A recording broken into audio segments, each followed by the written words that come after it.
शंकराच्या सुता चरणावरी ठेवणे माथा साष्टांग्याता दंडवत। दुसरे बंधू सारजाजी चतुराननाची आत्मजा वाक्सिद्धे पाविजे सजा तिच्या चरणोजा दंडवत।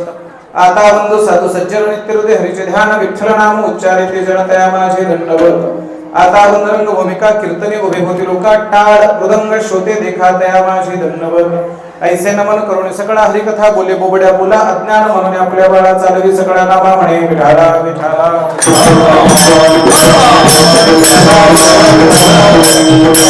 ज्ञानेश्वरा करुणा करा दयाळा तुमचा अनुग्रह लादलो बाबण झालो चराचरी। नमो सद्गुरु तुकया ज्ञान दीपा नमो सद्गुरु सच्चिदानंद रूपा नमो सद्गुरु भक्त कल्याण मूर्ती नमो सद्गुरु भास्कर पूर्ण कीर्ती आत्मरूप गणेश केली स्मरण होय सकळ विद्यांचे अधिकरण तेचे बंधू श्री चरण श्री गुरूंचे ते नमस्कारोने आता दीन आणि दुर्बळासी सुख रासी हरिकथा तारू भव सागरीचे उचनेचे अधिकारी प्राप्त प्रसंगी होत असलेले कीर्तन रूपी सेवा सेवेकरता निवडलेला अभंग देवदेवाशी महाराष्ट्र भूषण पाचव्या वेदाचे निर्माते श्रीमंत श्री जगद्गुरु तुकोबाराय यांचा अतिशय सुंदर असा या जगातल्या श्रीमंत लोकांना सुख कशात मिळेल आम्हाला माहित नाही, पण अगदी तुम्हाला सारख्या सर्वसामान्य लोकांना गोरगरीब लोकांना सुख नव्हे तर सुखाच्या राशी जर कशामध्ये मिळत असतील तर ते हरिकथेमध्ये मिळतात। दीन आणि दुर्बळासी सुखरासी हरिकथा। आणि ही हरिकथा करता करता करता आम्हाला या भवसागरातून तरायचं आहे, या भवसागरातून आम्हाला तरुण जायचं आहे। भवसागरातून तरायचं असेल सुखाच्या राशी मिळवायच्या असतील तर काय करावं लागेल? भगवान कृष्ण परमात्म्याचं गोकुळामध्ये केलेलं चरित्र आम्हाला उच्चारावं लागेल। हे चरित्र का उच्चारायचं, याचा फायदा काय आहे? जर कदाचित आवडीनं हे जर चरित्र आपण जर त्याचं उच्चारलं तर नक्कीच तो भगवान परमात्मा आपल्यावर कृपा केल्याशिवाय राहत नाही, असं सांगणारा 4 चरणाचा अभंगाच्या सेवेकरता निवडलेला आहे।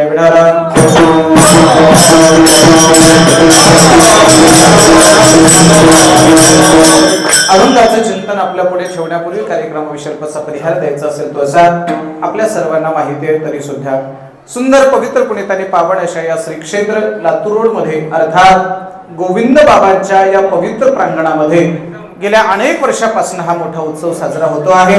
याही वर्षी हा उत्सव अतिशय उत्साहाने आत्मीयतेने जिव्हाळ्याने आपण सर्वजण मिळून साजरे करतायत। या उत्सवामध्ये माझ्या अगोदर महाराष्ट्रातील नामवंत कीर्तनकारांची कीर्तन समापन झालेली आहेत। आज ही कार्याची सेवा अर्थात प्रसादाची सेवा भगवंताच्या कृपेने साधू संतांच्या आशीर्वादाने तुम्हा सर्व भाविकांच्या वतीने माझ्याकडे आलेली आहे।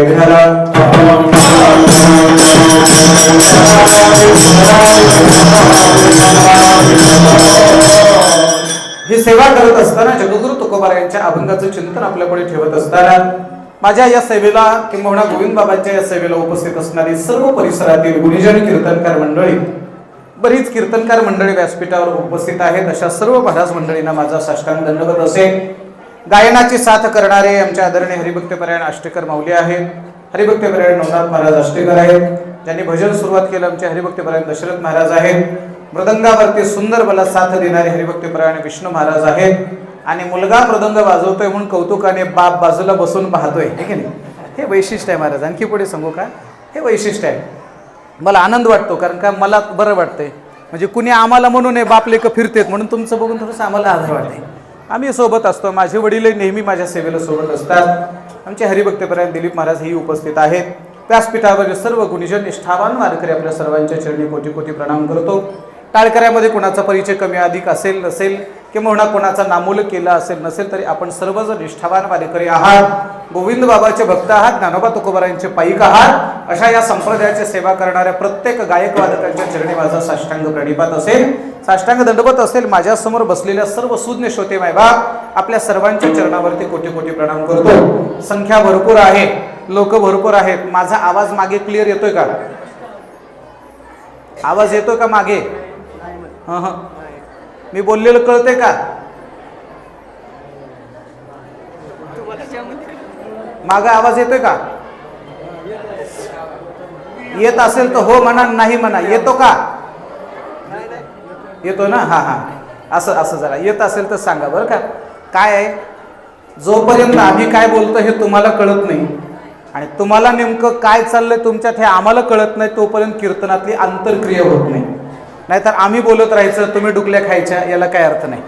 बरोबर का? बऱ्याच वेळेला आम्ही कथेला भागवताची कथा जेव्हा करतो त्यावेळेला काही काय माता मावल्या येताना कापूस घेऊन येतात. कापूस कशासाठी? बरोबर आहे का? मी नेहमी म्हणत असतो आहे की नाही, ऐकायला भागवताची पोथी, वळायला कापसाच्या, कळायला काय मग माती, आहे की नाही? उगं वाती वळत वळत जर कथा ऐकत असेल, कीर्तन ऐकत असाल तर त्याला काही अर्थ नाही. माझा प्रत्येक शब्द तुम्हाला कळला पाहिजे, शब्दाकडे लक्ष आपण दिलं पाहिजे. एवढा गोष्ट लक्षात ठेवा. आपण तर शांत राहिलंच पाहिजे, पण शेजाऱ्याला सुद्धा आपण शांत केलं पाहिजे. शांत करत असताना शेजाऱ्याला तू शांत बस म्हणणं म्हणजे हा सुद्धा शांततेचा भंग आहे. कळलं का? म्हणजे शेजाऱ्याला सुद्धा शांत बस असं म्हणायचं नाही, नुसतं डोळ्याने इशारा करायचा. जाऊ द्या, मी नाही करत आता तुम्हाला, है कि नहीं? आंखों से इशारा करना चाहिए, क्योंकि इस दुनिया में आंखों से भी बहुत कुछ बताया जाता है. बरोबर आहे? डोळ्याने सुद्धा खूप काही सांगितलं जातं. थोडंसं शांत वातावरण झालं पाहिजे. चला, आता तुमचं बोलणं बंद झालंय. मला माहित होतं जोपर्यंत माझं बोलणं सुरू होणार नाही तोपर्यंत तुमचं बोलणं बंद होणारच नाही. कारण का? कधी नाही ते इथं मैत्रिणी भेटलेल्या असतात, कधी नाही ते मग सासूचे सुनाचे घराने कुठं दुसरीकडे कुठं कशाला करायच्या. मग इथे संधी मिळाली तर करून घ्यायचे. चला आता लक्ष द्या. सर्वांपर्यंत आवाज येतोय ना माझा? इकडं पुरुष मंडळी आवाज येतोय? क्लिअर येतोय ना? येतोय ना? येतोय ना? अशा माना तरी हलवा. येतोय ना? हा, असं. आता कीर्तन होईपर्यंत माना हलवा. मी बोललेलं कळलं तरी हलवा. कोण म्हणलं नाही कळलं तरी हलवा. माना हलवल्या पाहिजेत. कारण सांगू का? वय झाल्यानंतर सर्वांच्याच हलणार आहेत. मग आतापासून थोडी थोडी प्रॅक्टिस करायला काय हरकत आहे?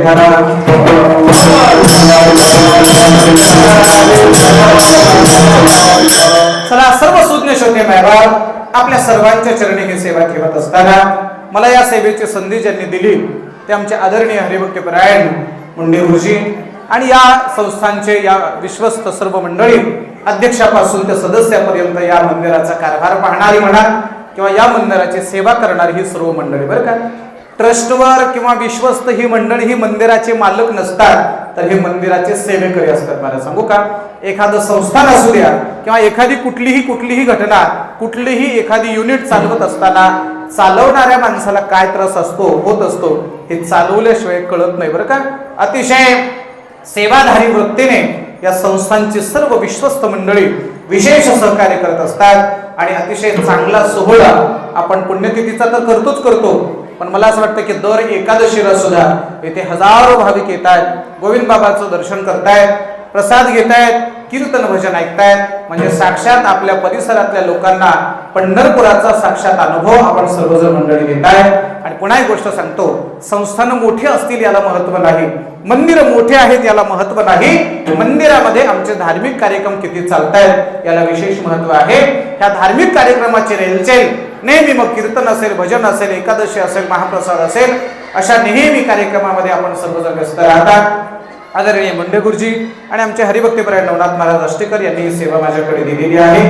गुरुजींना मनापूर्वक धन्यवाद मानतो. आणि अगदी थोडा वेळ मी काल्याचं कीर्तन करणार आहे, अगदी थोडा वेळ, जास्त वेळ नाही. मला मुंडे गुरुजींनी सांगितलं की 5:30 वाजता आरती करायची, त्याच्यामुळे जास्त काही कीर्तन मी करणार नाही. हा, टेन्शन घेऊ नका. 5:30 वाजेपर्यंत मी बरोबर 5:30ला सोडतो. ठीक आहे? मी बाकीच्यांचा विचार करणार नाही, पण ही जी पुढं बसलेली मंडळी असतात ना, पुढं बसलेली मंडळी, ही माझ्या अगोदर दशरथ महाराजांनी जवळपास 10-15 मिनिटांनी अगोदर भजन चालू केलं. बरोबर आहे? अगोदर. आणि तुम्ही भजन सुरू करण्याच्या अगोदर जवळपास अर्ध्या तासाने या माऊली बसलेले आहेत. खरं सांगू का? आता गुरुजी, आता एक नियम करू आपण. नियम असा केला पाहिजे, जे कीर्तनाला आधी आले ते पंक्तीला कसं आधी बसले पाहिजेत. आपल्याकडे होतंय कसं सांगू का? जे उशिरा येते तीच आधी वरच्यावर निघून जाते. बरोबर आहे का? काही माणसं कीर्तनाला उशिरा आणि जेवायला अगोदर. जाऊ द्या, माझी विनंती आहे, तुम्ही एवढ्या वेळापासून बसला आहात, तुम्हाला जास्त त्रास मी अजिबात देणार नाही. कमीत कमी वेळामध्ये माझ्या कृष्ण कन्हैयाची ओळख आपल्याला करून देण्याचा मी प्रामाणिक प्रयत्न करणार आहे.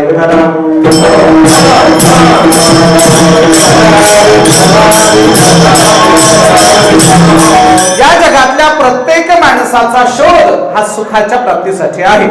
प्रत्येक माणूस काय शोधतोय? सुख शोधतोय. कुणी कशात सुख शोधतोय, कुणी कशात सुख शोधतोय. लक्षात ठेवा, प्रत्येकाच्या सुखाचा विषय वेगळा आहे. प्रत्येकाला काय हवा आहे? एकच उत्तर आहे, सुख हवं आहे. एखादा माणूस शेतकरी आहे, रात्रीच्या 12 वाजता तो शेतात जातो आणि रात्रीच्या 12 वाजता शेतात दारं धरतो, मोटर चालू करतो. असल्या कडाक्याच्या थंडीमध्ये सुद्धा तो दारं धरतो, थंडीचं दुःख भोगतो. आम्ही त्याला विचारावं, का हो, का पाणी देताय रात्रीच्या 12 वाजता? तो म्हणणार, माझा ऊस चांगला आला पाहिजे. ठीक आहे, का ऊस चांगला आणायचा? तो म्हणतो, कारखान्यात मला पैसे जास्त मिळाले पाहिजे. बरं ठीक आहे, पैसे जास्त मिळाले, पुन्हा काय अपेक्षा आहे? चांगलं घर बांधलं पाहिजे, मला आरामाने झोपता आलं पाहिजे. म्हणजे प्रत्येकाची तळमळ ही सुखासाठी आहे. आणखी पुढे ऐका, त्याला असं वाटतंय मस्तपैकी मी घर बांधेल. घर बांधता बांधता बांधता मग माझ्याकडे पैसे शिल्लक पडले की मग माझ्या मुलाचं लग्न करेल, मग माझ्या घरात नवीन सुनबाई येईल. आणि जेव्हा याच्या लक्षात येतं मुलगा आणि सुनबाई घरात आले, ह्या म्हाताऱ्याची व्यवस्था मात्र खाटावर बाहेर होते, हे याला लोक कळतच नाही. संसारामध्ये सुखाची प्राप्ती करण्याकरता माणसं धडपड करत राहतात, पण प्रपंचामध्ये सुखाची प्राप्ती नाही. याचं कारण आहे, प्रपंचाचं अधिष्ठान पैसा आहे आणि परमार्थाचं अधिष्ठान परमात्मा आहे. अधिष्ठानावर सुख आणि दुःख प्राप्ती ठरत असते. प्रपंचाचं अधिष्ठान पैसा आहे, प्रपंचामध्ये पैसा असेल तर किंमत आहे, आणि परमार्थाचं अधिष्ठान मात्र परमात्मा आहे, किंबहुना भगवंत आहे. ज्या प्रपंचाचं अधिष्ठान पैसा आहे, पैसा हे जर दुःखरूप अधिष्ठान असेल तर या दुःखरूप अधिष्ठानाच्या साधनेमध्ये अर्थात प्रपंचामध्ये आम्हाला कदापि सुख मिळणार नाही. मग सुख पाहिजे, शोधतोय प्रपंचामध्ये. तुकोबारा बोलतात, अरे ज्याला सुख पाहिजे ना, जे जिथं उपलब्ध आहे तिथं शोधलं तर सापडेल, जिथे उपलब्धच नाही तिथं जर शोधायला लागला तर तुम्हाला सुख सापडणार नाही. जुन्या काळातला दृष्टांत आपल्या सर्वांना माहित आहे. एका माऊलीच्या नाकातली नथ हरवली. नथ हरवल्याच्या नंतर ती रात्रीच्या 8 वाजता रस्त्यावरती आली आणि रस्त्यावरती खांबावरती लाईट लावलेली असायची, त्या लाईटच्या खाली ती नथ शोधायला लागली. नथ शोधत असताना एका शेजाऱ्याने विचारलं, का काय शोधताय? त्याने सांगितलं, माझी नथ हरवली, मी नथ शोधते. त्याने तिला शोधायला मदत केली. पुन्हा दुसरी व्यक्ती आली, तिने नथ शोधायला मदत केली. 10-20 माणसं त्या खांबाच्या खाली, त्या लाईटच्या खाली नथ शोधायला लागले. शेवटी एका शहाण्या माणसाने विचारलं, नथ नेमकं कधी हरवली?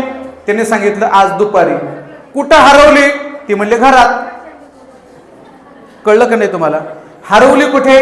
घरात. शोधते कुठे? दारात म्हणा किंवा रस्त्यावर. किती दिवस शोधल्यावर सापडेल? असंच आहे महाराज.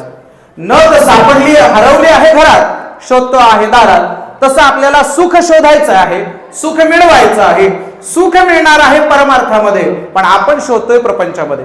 आम्ही तुकोबाराने विचारलं, प्रपंचामध्ये काही केलं तर सुख मिळत नाही, मग आम्हाला सुख मिळवायचं असेल तर काय करावं लागेल? तुकोबाराने सांगितलं, या जगामध्ये नुसतं सुखच नाही तर सुखाच्या राशी तुम्हाला मिळतील, पण केव्हा? ज्या वेळेला तुम्ही भगवंताची कथा कराल तेव्हा. अभंगाच्या पहिल्या चरणामध्ये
अभंगाच्या पहिल्या चरणात तुकोबारा लिहितात, तुम्हाला सुख शोधायचंय, कुणाला पाहिजे सुख?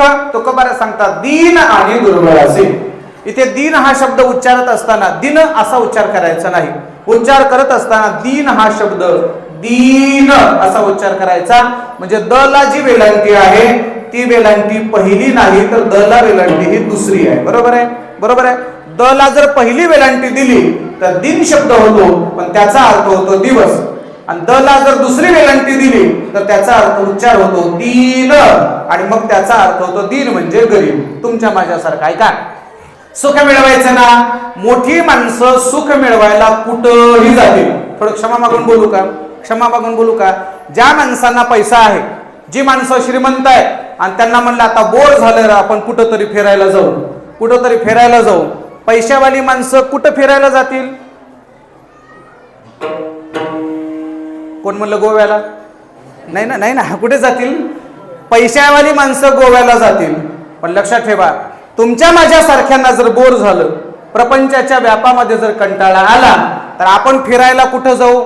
एक तर गोविंद बाबाकडे येऊ, नाहीतर पंढरपूरला येऊ. बरोबर आहे का? आणखी पुढे ऐका, पुढे ऐका बरं. श्रीमंत माणसाला जर मनोरंजन करायचं असेल, श्रीमंत माणसाला जर आनंद घ्यायचा असेल, सुख मिळवायचं असेल, तर लातूर सारख्या शहरामध्ये राहणारी श्रीमंत माणसं दर रविवारी सुट्टीच्या वेळेला जोडीनं तुम्ही हसलात म्हणजे मी पुढे बोलायची गरज नाही. कळलं का? श्रीमंत माणसं सुख मिळवण्यासाठी कुठे जातात? हा हा हा हा माहित आहे तुम्हाला सुद्धा, उग दबायला लागलात, कसं म्हणावं कसं म्हणा. ऐका, श्रीमंत माणसं सुख मिळवण्यासाठी सिनेमाला जात असतील, पण तुमच्या माझ्यासारखी गरीब माणसं सुख मिळवण्यासाठी सिनेमाला जात नाहीत, तर ते कथेला आणि कीर्तनाला येतात. कळलं का? कळलं का मायबाप? ऐका, लक्षात ठेवा. आणि पुढचं वाक्य ऐका, श्रीमंत माणसाला सिनेमा पाहून जेवढा आनंद होणार नाही किंवा होईल, त्यापेक्षा कितीतरी जास्त आनंद आमच्या गोरगरीब लोकांना कीर्तनामध्ये आल्यानंतर होतो. मायबाप, इथे कुणाला आनंद नाही हो महाराज, कुणाला आनंद नाही. इथे गायकांना आनंद आहे का? आम्हाला गायची संधी आहे. इथे वादकाला आनंद आहे, कशामुळे? आम्हाला मृदंग वाजवायची संधी आहे. इथे बसलेल्या प्रत्येक व्यक्तीला आनंद आहे, आम्हाला कीर्तन ऐकायची संधी आहे. आणि काही जणांना ऐकायची संधी जरी नसली तरी जेवण झाल्यावर, बरोबर, कळलं का? म्हणजे प्रत्येकाला काही ना काही आनंद आहे. बघा, कुणाला कशाचा आनंद आहे? ते सर्व जणांना आनंद आहे. तुकोबारा येतात दीन आणि दुर्बळ असे. सर्वसामान्य गोरगरिबांना सुद्धा जर आनंद मिळवायचा असेल तर कुठे आहे? सुख राशी हरिकथा. हरिकथेमध्ये या. नुसतं सुख नाही तर सुखाच्या राशी. आता ऐका, कधी कधी सुख मिळवत गेलं की सुखाच्या पाठीमागे दुःख असतं. उदाहरण सांगतो, ऐका. साखर ही चवीला कशी आहे? आमच्याकडे साखर तुरट असते, इकडं झोपले का काय? गोड असते. हा, चला म्हणजे जागे आहे तुम्ही. साखर कशी असते? गोड आहे. साखर खाताना गोड वाटते म्हणा, किंवा साखर खाताना आनंद होतो, मान्य. साखर खात असताना एवढा आनंद होतो, सुख मिळतं. पण जास्त साखर खाल्ली की नंतर एक आजार येतो, त्याला आपण डायबिटीज म्हणा, शुगर म्हणा, अनेक आजार ते रोग घेऊन येते. बरं का? लक्षात ठेवा मायबाप. जाता जाता एक थोडी महत्वाची गोष्ट सांगतो आपल्याला, ऐका. सध्या तुम्ही जिल्हा परिषदच्या किंवा कुठल्याही शाळेमध्ये जर गेलात तर शुगर फ्रीचा बोर्ड लागलाय. याचं कारण असं आहे, अगोदर मोठ्या माणसांना शुगर होत होते, डायबिटीज होत होता. आता 4, 5, 2, 10 वर्षाच्या लेकरांना डायबिटीज व्हायला लागला. 10 वर्षाच्या लेकराला, 4 वर्षाच्या लेकराला. याचं कारण असं आहे, आम्ही आमच्या आहारात कामापेक्षा जास्त साखर वापरली. बरं का? इथून पुढे माझी विनंती आहे, आपल्या आहारात कमीत कमी साखर ठेवा. तुमचं आरोग्य नक्कीच चांगलं राहिल्याशिवाय राहणार नाही. बरं का? आमची टाळकरी मंडळी, नवनाथ महाराज विशेषतः लक्ष द्या, लक्ष द्या. जरा शुगर आहे, उगा लोक आग्रह करतात म्हणून दररोज नुकती खात जाऊ नका. कळलं काय? लोक आग्रह करतात महाराज, लोक देणारे आहेत, पण आपण आपल्या तब्येतीचा विचार केला पाहिजे. लक्षात ठेवा, साखर खाताना सुख मिळतंय, आनंद आहे, पण साखरेच्या पाठीमागे मात्र दुःख आहे. तसं कीर्तन ही साधना सुखाची आहे.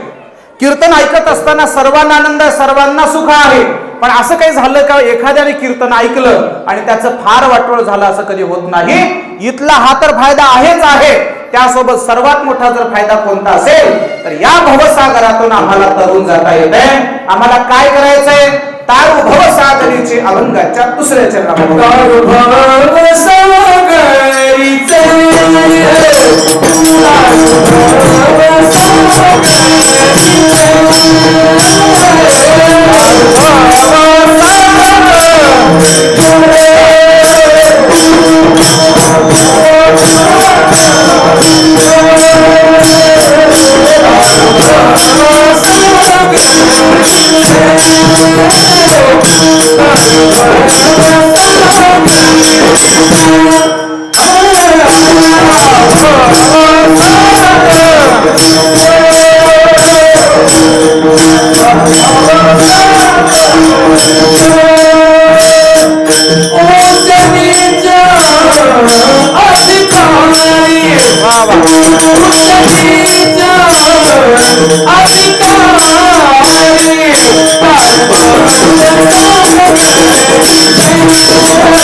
अभंगाच्या ध्रुवपदामध्ये अर्थात दुसऱ्या चरणामध्ये तुकोबारे लिहितात, आम्हाला ही हरी कथा करता करता काय करायचंय? तारू भवसागरीचे उंच नीच अधिकारी, या भवसागरातून आम्हाला तरुण जायचंय. तरुण कोणाला जायचंय? काही उच्च अधिकारी असतात, काही नीच अधिकारी असतात. म्हणजे आणखी पुढे सांगू का? ऐका, उच्च अधिकारी कोणाला म्हणावं? ज्यांना कीर्तनकाराने सांगितलेलं सगळ्याच्या सगळं लक्षात राहतं त्यांना उच्च अधिकारी म्हणावं, आणि ज्यांना कालचा अभंग सुद्धा आज लक्षात राहत नाही त्यांना कसं बरोबर आहे. आता तुम्ही कोणत्या कॅटेगरीत आहेत उगं बघून? मला वाटतं कालची सेवा आमच्या आदरणीय हरिभक्तीपरायण हरिहर महाराजांची होती, बरोबर आहे? हरिहर महाराजांची होती ना कालची सेवा? सांगा बरं कालचा अभंग म्हणा. आम्ही काल कीर्तनालाच नव्हतो म्हणून सोपा पर्याय आहे की नाही? लगेच जर सांगितल्याबरोबर जर विसरत असाल तर समजायचं आपण थोडस उच्च अधिकारापर्यंत आणखीन पोहोचलो नाही. तुकाराम महाराज म्हणतात मग असं आहे का, ज्यांच्या अभंग लक्षात राहतो तेच माणसं तरुण जातात, आणि ज्यांचा अभंग विसरून जातो ती माणसं तरुण जात नाहीत, असं अजिबात नाही. म्हणून तुकोबाराने सर्वांना घेतलं. कोणाला? यारे यारे लहान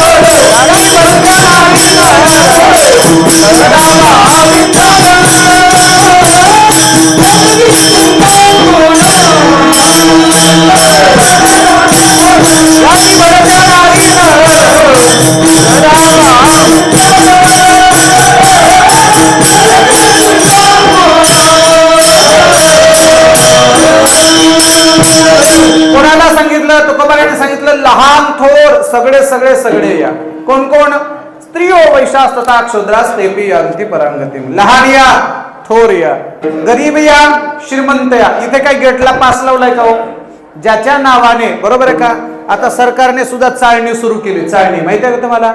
अगोदर सगळ्या लाडक्या बहिणींनी पैसे उचलले, आता तपासणी सुरू झाली आहे की नाही? जिच्या घरामध्ये 4 चाकी गाडी आहे ती लाडकी नाही, ती सावत्र बहीण होणार आहे आता थोड्या दिवसात, आहे की नाही? चाळणी सुरू केली सरकारने, बरोबर आहे का? जसं ती चाळणी सुरू केली तसं इथल्या आमच्या देवस्थान कमिटीने दरवाजात चाळणी लावली. काय चाळणी लावली? ज्याचं बँकेमध्ये 5 लाख रुपये भांडवल आहे त्यालाच कीर्तनाला एंट्री, बाकीच्याला नाही. असं आहे का? ज्याला 100 अभंग पाठ आहे त्यालाच एंट्री, असं आहे का? असं अजिबात नाही. ते सर्वांना एंट्री भरायचं आणि सर्वांना घेऊन चालतो तो माणूस मोठा असतो. आमचा संप्रदाय सर्वांना घेऊन चालतो म्हणून संप्रदाय फार मोठा आहे. मायबाप मित्र असं म्हणे, सगळ्या जातीचे संत आमच्या संप्रदायामध्ये आहे, सर्व जातीचे. इथे जातीपातीचा विषय नाही, सर्वांना आम्हाला तारून न्यायचंय. तारू भवसागरीचे उंच नीच अधिकारी. कोण तारणार आहे आम्हाला? महाराज तारणारा भगवान परमात्मा आहे. आम्हाला माहित आहे ज्याचं काम करावं, ज्याचं गुणगान करावं, ज्याच्या कथा गाव्या, तो आम्हाला असा कसा सोडून देईल महाराज? असा कसा सोडून देईल? तुम्हाला माहिती आहे का? थोडं लक्ष द्या.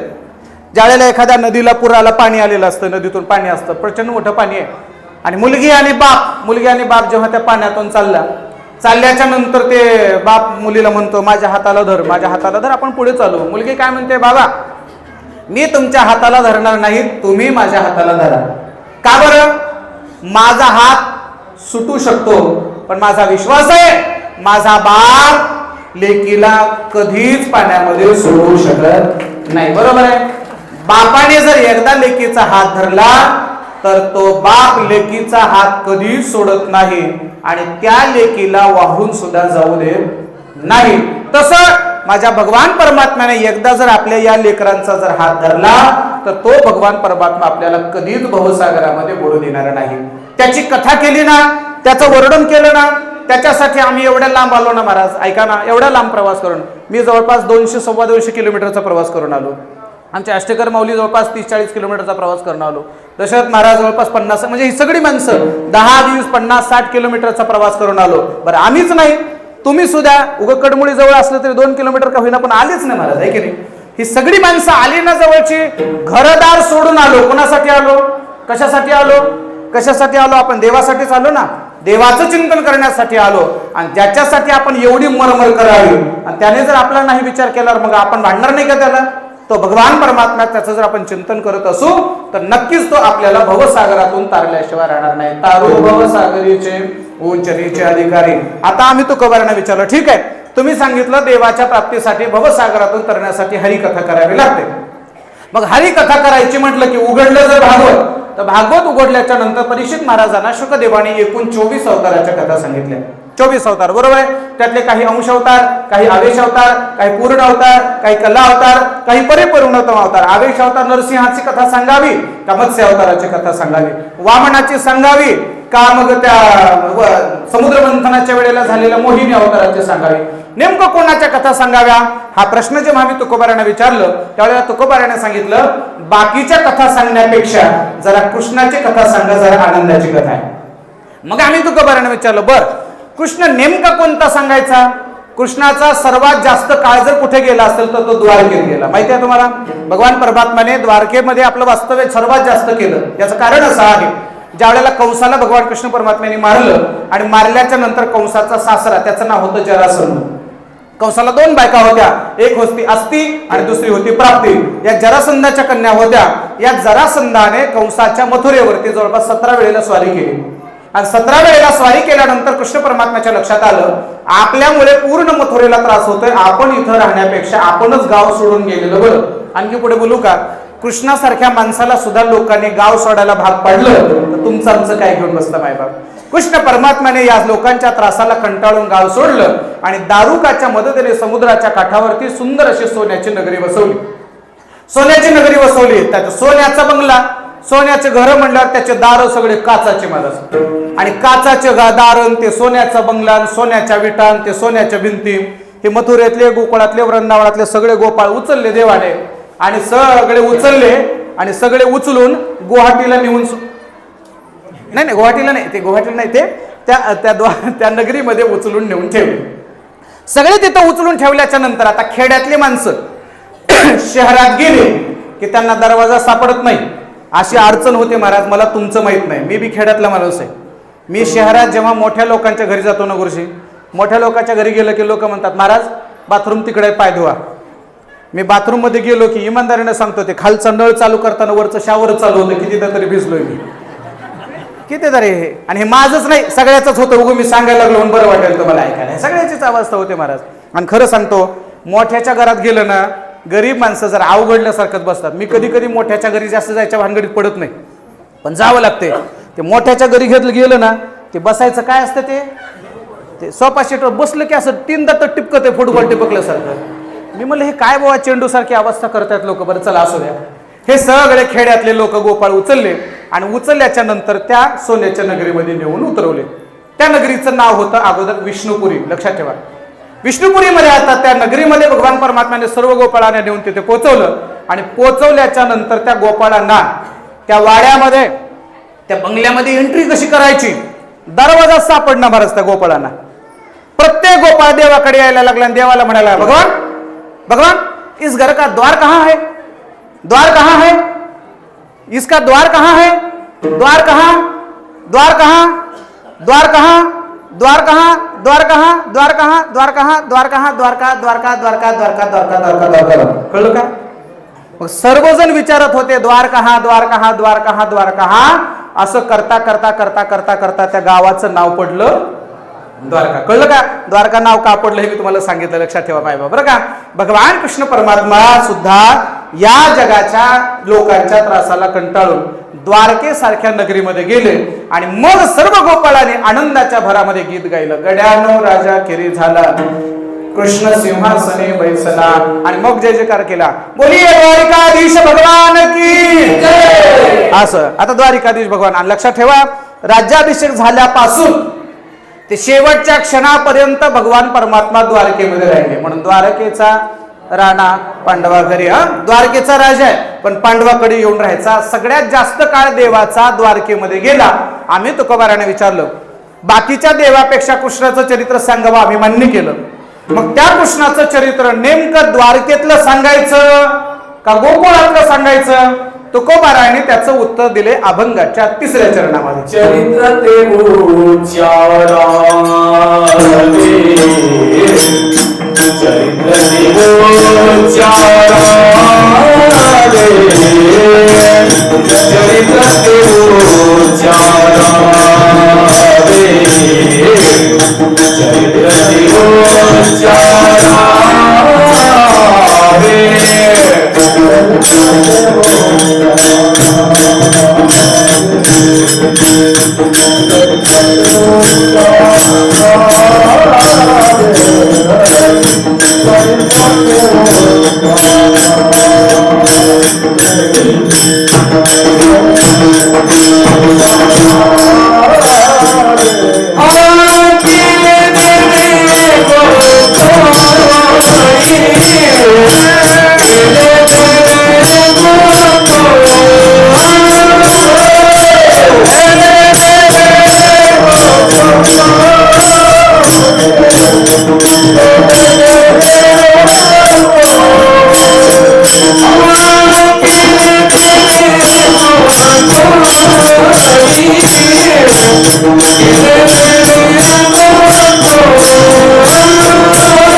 अभंगाच्या तिसऱ्या चरणामध्ये तुकोबारायने सांगितलं कोणतं चरित्र सांगायचंय.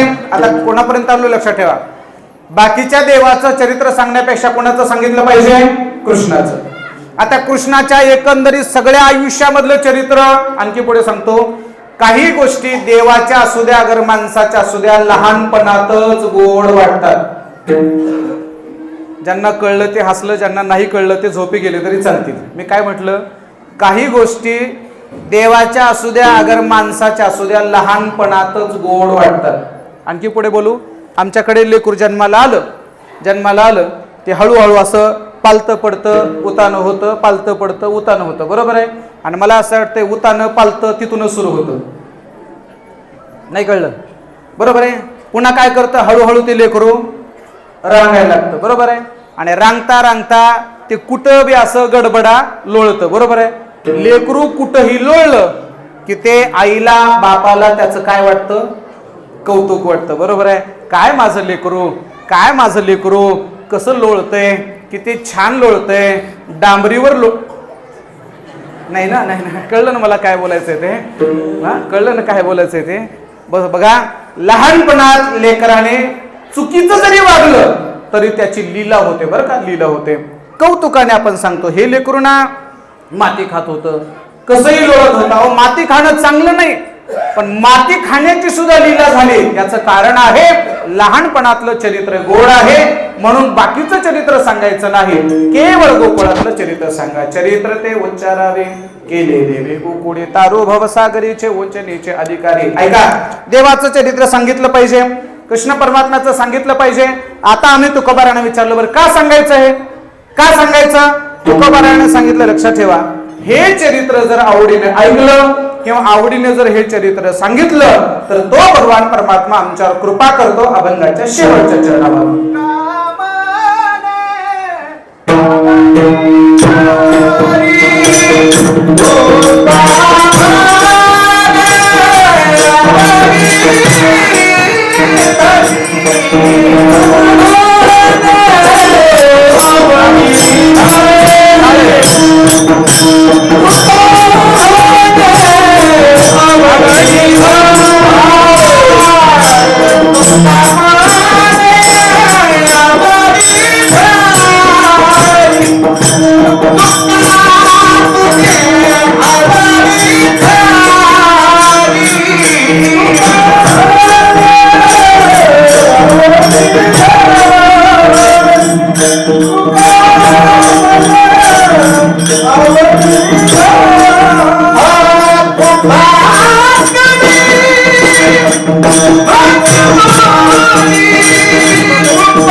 अभंगाचं शेवटचं चरण सुंदर गायलं शब्द असे तो का म्हणे आवडी धरी कृपा करी म्हणून तारू भव सागरीचे उंचणीचे अधिकारी. का चरित्र गायचं, देवाचं चरित्र का गायचं, तो आपल्यावर कृपा करतो म्हणून. बरं गायचं कृपा करतो म्हणून गायचं का, तो कोबारा म्हणले नुसता कृपा करतो म्हणून गायचं नाही तर ते आवडीने गायचं पाहिजे. लक्षात ठेवा, कोणती गोष्ट करत असताना आवडीने करायची, सवडीने अजिबात नाही. आपला परमार्थ सवडीचा आहे, आवडीचा नाही. आवडीने परमार्थ केला पाहिजे. आणखी पुढे बोलतो, बरीच माणसं घरी पूजा करतात, बरोबर, देवपूजा करतात. घरातली सगळी माणसं ठरलेली असतात. कोणी फक्त दररोज देवपूजाच करतं, बरोबर, एकत्रित घर जर असेल तरी. कोणी फक्त स्वयंपाकच करणार, झाड लोटेकडे अजिबात हात लावणार नाही, बरोबर, हे ठरलेलं आहे, बरोबर की नाही. काही काही जणांकडे कारभार असेल ते फक्त चाकूरला फिरून येणार, शेताकडे दारा अजिबात धरणार. कळलं, मी तुमचं बोलायला लागलं, कळलं ना. एकदा कामाची विभागणी केली की ते अजिबात दुसरीकडं लक्ष देत नाही. असं कामाची विभागणी आपण केली पाहिजे. पण लक्षात ठेवा, असंच एका घरामध्ये एका माणसाकडे पूजेचं काम दिलं, तो काही करायचं नाही म्हणलं, दररोजची देवपूजा करायची. 2 वर्ष 4 वर्ष त्याने देवपूजा केली. पण देवपूजा करणाऱ्या माणसाला बघा सासरवाडीला जाता येत नाही, बरोबर आहे की. आमच्या पुजारी महाराज जर वाटलं, आमचे भंदास महाराज ना, आमचे पुजारी सुधाकर महाराज, यांना जर वाटलं 8-15 दिवस जाऊन कुठतरी राहताय का नाही. त्यांना माहिती आहे लगेच सकाळी सकाळी गोविंदबाबाची पूजा म्हणा, स्नान अभिषेक वगैरे सगळं असेल. पुजाऱ्याला, पूजा करणाऱ्या माणसाला गावाला जाता येत नाही, मौज मजा करता येत नाही. 2-4 वर्ष त्याने पूजा केली. घरातल्या सगळ्याला म्हणले अरे काम बदला जरा दुसऱ्याकडं. लोक कोणी काही पूजेचं काम कोणी घ्यायला तयार नाही. आणि लक्षात ठेवा, ज्या कामात सातत्य ठेवावं लागतं ते कामं लोक घेत नाही. म्हणून गावागावातल्या सप्ताहातला पहारा आता बंद व्हायची वेळ आली म्हणा. सातत्य ठेवावं लागतं, त्याच्यामध्ये टिकवावं लागतं. बंद झाला. चला, पूजा करता करता ते म्हणला, एक दिवस न सांगता घरातून निघून गेला. मला वैतागलो म्हणला या पूजेला, पूजा सारखं पूजा. रुसून गेला, घराच्या बाहेर रुसला आणि राग गेला. बरं कुठं गेला असेल ते, होय बोला की, तुम्ही काय संन्यासी आहेत का. माणसं रुसल्यावर दुसरीकडे कुठं जातात, एकच ठिकाण आहे, रुसल्यावर जायचं. मुक्काम पोस्ट शोधण्याचं ठिकाण म्हणजे सासरवाडी. सासरवाडीला गेल्याबरोबर सासऱ्याला एवढा आनंद झाला, रामराम जावई बापू, रामराम रामराम. सासूबाईला तर बघायचंच काम नाही, अत्तरदाणी मच्छरदाणी 10-20 माणसाची तानातानी थाट पाट माठ सगळा काय असेल तर असा आनंद झाला. सासरे बुवा म्हणले जावई बापू बरं झालं म्हणले आलात, या बसा. खरोखर आमच्या देवाला काळजी, देवानच तुम्हाला धाडून दिलं. आमच्या भावकीतला माणूस वारला होता, आम्हाला विटाळ पडला होता, मला काही पूजा करता येत नव्हती, विटाळामुळे पाहुण्याकडून पूजा करावी लागते, तुम्ही आलात बरं झालं. आता हे म्हणला पूजेला वैतागून सासरवाडीला आलो, इथं बी नशिबाला पूजाच. 1-2 दिवस कशी तरी केले, तिथून बी वैतागला, राग म्हणला आता जीवच देतो म्हणला, जगण्यात काय अर्थ नाही. आणि निघाला महाराज, विहिरीच्या काठाला निघाला आणि विहिरीत जीव देणार. तेवढ्यात त्या राज्यातले काही सैनिक पोलीस म्हणा त्या मार्गाने फिरत होते. आणि फिरता त्याला विचारले काय करायलास रे. मला मी विहिरीत उडी टाकायला लागलो. का आत्महत्या करायला लागलास. लगेच पोलिसांनी त्याला पकडलं, गाडीत टाकलं, राजाच्या समोर उभं केलं. मला राजेसाहेब, आपल्या राज्यामध्ये कुणीच माणूस दुःखात नाही, पण हा माणूस मात्र दुःखामध्ये होता आणि दुःखामध्ये असणारा माणूस आत्महत्या करत होता, याला आम्ही पकडून आणले, तुमच्या समोर उभं केलंय, याची व्यवस्था करा. राजाने सांगितलं हे बघ, कंपनीतल्या कामाला वैतागला असतील तर काम करू नको, शेतातल्या कामाला वैतागला असतील तर काम करू नको, तुला कोणतंच काम लावत नाही, फक्त दररोजची पूजा करायचं झालं. ते म्हणला पूजेला वैतागून तर इथं आलो, पुन्हा माझ्या नशिबाला पूजा चालली का. दृष्टांत पुढे वाढवत नाही. आता मला सांगा, अशी पूजा किती दिवस केल्यावर देव भेटेल, किती दिवस देव भेटेल म्हणून लक्षात ठेवा बरं का. पूजा करत असताना तुम्ही किती वेळ करता याला महत्व नाही, किती आवडीने करता याला महत्व आहे. आणखी पुढे बोलू का? कीर्तन सुद्धा करत असताना, भजन सुद्धा करत असताना तुम्ही किती आवडीने भजन करताय याला विशेष महत्व आहे बरं का. आम्ही हार खरं पाहिलं तर याचं ओझं होईल मला, पण मी एवढा वेळ का ठेवला याचं कारण आहे तुम्ही तो आवडीने घातलाय म्हणून मी एवढा वेळ ठेवला ना. आवडीची कदर केली पाहिजे, लक्षात ठेवा बरं का. आणि ही सगळी गायक मंडळी आहेत ना, हे सगळी गुणीजन मंडळी आहेत ना, या लोकांना आवडीने गोविंद बाबाची सेवा करावी लागते म्हणून ही मंडळी इथे येतात. खरं सांगा, इथल्या प्रत्येक माणसाच्या घरी जाऊन गुरुजींनी किंवा आमच्या कार्यकर्त्यांनी काय पत्रिका घरी जाऊन दिली का? मूळ पत्रिका तुम्ही आलंच पाहिजे असा आग्रह कोणाला केला काय? अजिबात नाही. आपण सर्वजण गोविंद बाबाची आवडीने सेवा करतो आणि अशा पद्धतीने जर आवडीने सेवा केली तर तो भगवान परमात्मा आपल्यावर कृपा केल्याशिवाय राहणार नाही. म्हणून शेवटच्या चरणात तुकोबाला बोलतात, तुका म्हणे आवडी धरी आणि कृपा करी मनवणे. त्या देवाचे एकदा आवडीने भजन करा. राहिलेल्या वेळामध्ये कृष्ण कन्हैयाचं थोडंसं चरित्र सांगून आपल्या सेवेला आपल्याला पूर्णविराम द्यायचा आहे.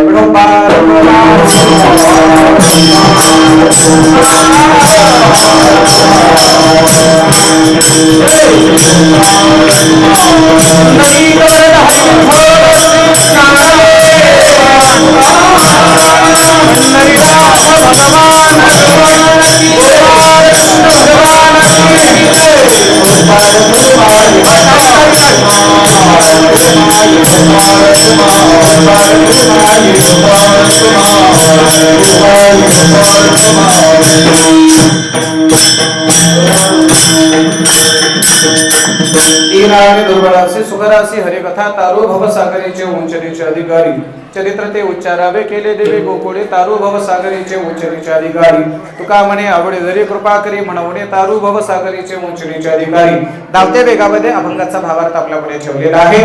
अभंगाच्या भावार्थानंतर कृष्ण कन्हैयाचं थोडंसं चरित्र मला सांगायचं आहे. ऐका मॅडम, सर्व चरित्र गोड देवाचं गोड आहे. मगाशी आपण ऐकलं, रामायण ऐकताना सुद्धा खूप छान वाटतं, नरसिंहाची कथा ऐकताना सुद्धा छान वाटतंय, कोणत्याही देवाची कथा ऐकत असताना, महादेवाचं शिवपुराण ऐकत असताना सुद्धा चांगलं वाटतं. पण प्रामाणिकपणे सांगतो, मी अनेक कथा जरी करत असलो तरी मला सर्वात जास्त गोड किंवा आनंद देणारी कथा ही भागवताची कथा आवडते. मी प्रामाणिकपणे गोष्ट सांगतो.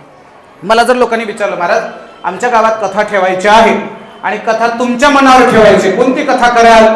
तर मी पहिलं प्राधान्य देतो, मी भागवत कथा करेन. मग नाही म्हणलं तर मग दुसरा पर्याय आहे, पण पहिलं प्राधान्य जर कशाला असेल तर ते भागवत कथेला आहे. याचं कारण आहे, रामायणापेक्षा भागवताचा प्रवास जरा आनंदाचा आहे. बरोबर आहे. राम म्हटलं की ते रडापडीच आहे महाराज, आहे की नाही? रडापडीन. पुन्हा गोष्ट सांगू का, रामानं त्याचा बी वनवास करून घेतला आणि आम्हा कथाकाराचा बी वनवास केला.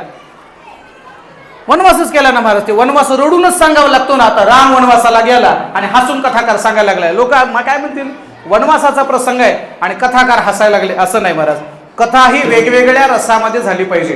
तुळशीदासजी रामायणाचं सुरुवात करत असताना वर्णानामर्थ संघानाम रसानाम छंदसामपी मंगलानांचे करतारो वंदे वाणी विनायको. वर्णांना नमस्कार करतात. वर्ण माहिती आहे तुम्हाला? वर्ण बसलेली मंडळी, वर्ण माहिती आहेत? वर्ण वर्ण वर्ण माहिती आहेत? वर्ण वर्ण आहेत का नाही? सांगा किती आहेत? बरं झालं गप तरी बसलात, माझी लाज राखली.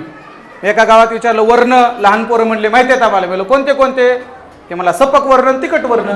हे नाही, वर्णांना नमस्कार करतात तुळशीदासजी, अक्षरांना. त्यानंतरचा नमस्कार करतात वर्णानाम अर्थसंघानाम रसानाम छंदसामपी. रस, भाषेचे जे वेगवेगळे रस आहेत, काही कथा वीर रसामध्ये सांगावी लागते, काही कथा अद्भुत रसामध्ये सांगावी लागते, काही कथा शृंगार रसामध्ये. रासक्रीडेची कथा शृंगार रसात झाली पाहिजे, कंसाचा वध वीर रसामध्ये कथा झाली पाहिजे, आणि कृष्ण परमात्म्याच्या बाललीला हास्य रसामध्ये सांगितल्या पाहिजे, आणि कृष्ण परमात्मा गोकुळ वृंदावनाचा त्याग करून मथुरेला गेले ही कथा विरह रसामध्ये अर्थात करुण रसामध्ये सांगितली पाहिजे. हे वेगवेगळे रस रामायणामध्ये जास्तीत जास्त करुण आणि वीर रसाचा समावेश आहे, पण कृष्ण कथेमध्ये सर्व रसांचा समावेश आहे. पण कृष्ण परमात्म्याचं चरित्र बाकीच्या चरित्रापेक्षा जरा अधिक गोड आहे. तुम्ही म्हणाल कसं काय? याचं कारण सांगतो, सुरुवातच करतो बघा तुम्ही. चला आता माझ्याशी थोडस तुम्ही बसलेली मंडळी बोलत चला. रामाचा जन्म कुठे झाला? बोला बोला, बसलेली मंडळी बोला. रामाचा जन्म कुठे झाला? कोण म्हणलं? लातूरला नाही, कुठे झाला? मोठ्याने बोला जरा. कुठे झाला? नक्की नक्की? काही कोणाचा विरोध? अजिबात नाही. चला, सर्वांचा एकमताने ठराव पास आहे सर्वांना मान्य आहे रामाचा जन्म कुठे झाला? बोला बोला, रामाचा जन्म अयोध्येत झाला बरं का. आणि ज्या रामाचा जन्म अयोध्येत झाला त्या अयोध्येमध्ये माझ्या रामचंद्र प्रभूचं सुंदर असं मंदिर उभं राहिले. तुमच्या पाया पडतो, हे मंदिर पाहिल्याशिवाय मरू नका, मरू नका बरं. गोविंद बाबाला प्रार्थना करताना माझ्या नातीचं झाल्याशिवाय नेऊ नको आणि नाताचं जमल्याशिवाय नेऊ नको, सगळ्याचं होणार आहे, तू फक्त जाणं महत्वाचं आहे. कळलं का महाराज? देवाला आशे नवस करण्यापेक्षा कधीतरी गोविंद बाबाला असा नवस करा, अयोध्येच्या रामचंद्र प्रभूचं मंदिर या डोळ्याने पाहिल्याशिवाय माझी प्राणज्योत मालवू देऊ नकोस किंवा मला घेऊन जाऊ देऊ नकोस बरं का. हे राम मंदिर पाहिलं पाहिजे. चला आता पुढे. रामाचा जन्म कुठे झाला? सर्वांचं मत एक आहे. टाळकर मंडळी बोला बोला. अयोध्येत. स्टेजवरची मंडळी अयोध्येत, समोरची मंडळी नक्की. चला आता, कृष्णाचा जन्म कुठे झाला?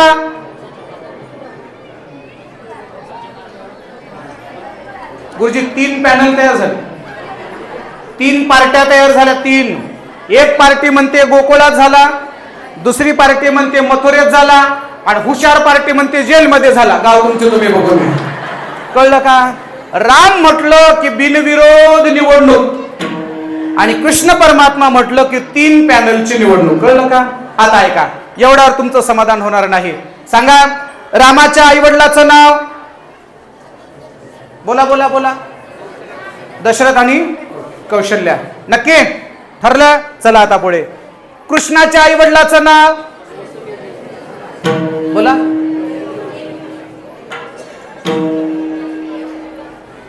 दोन पार्ट्या. माहिती तुझा कृष्ण का नाव पारदा नाव माहित ते रोज ठिकाणा. माहिती तुझा कृष्ण का नाव पारदा नाव माहित ते रोज ठिकाणा.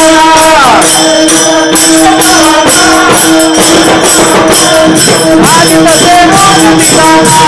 माहित तुझा कृष्ण का नाव माहित ते रोज ठिकाणा. कुणी म्हणे वसुदेवाचा, कुणी म्हणे नंद बाबा.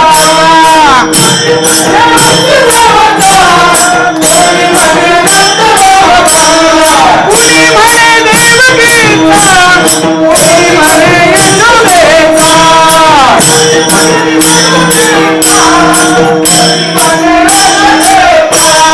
माहित तुझा कृष्ण का नाव बाळा माहित ते रोज ठिकाणा. माहित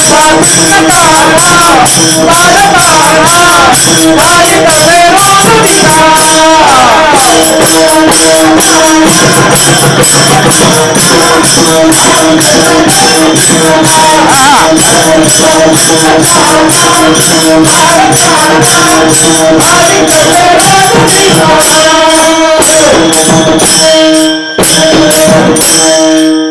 कुणी वसुदेवाचा म्हणतं तर कुणी नंदबाबाचा, कुणी देवकीचा म्हणतं तर कुणी यशोदेचा. एवढ्यावर तुमचं समाधान होणार नाही. चला पुढे.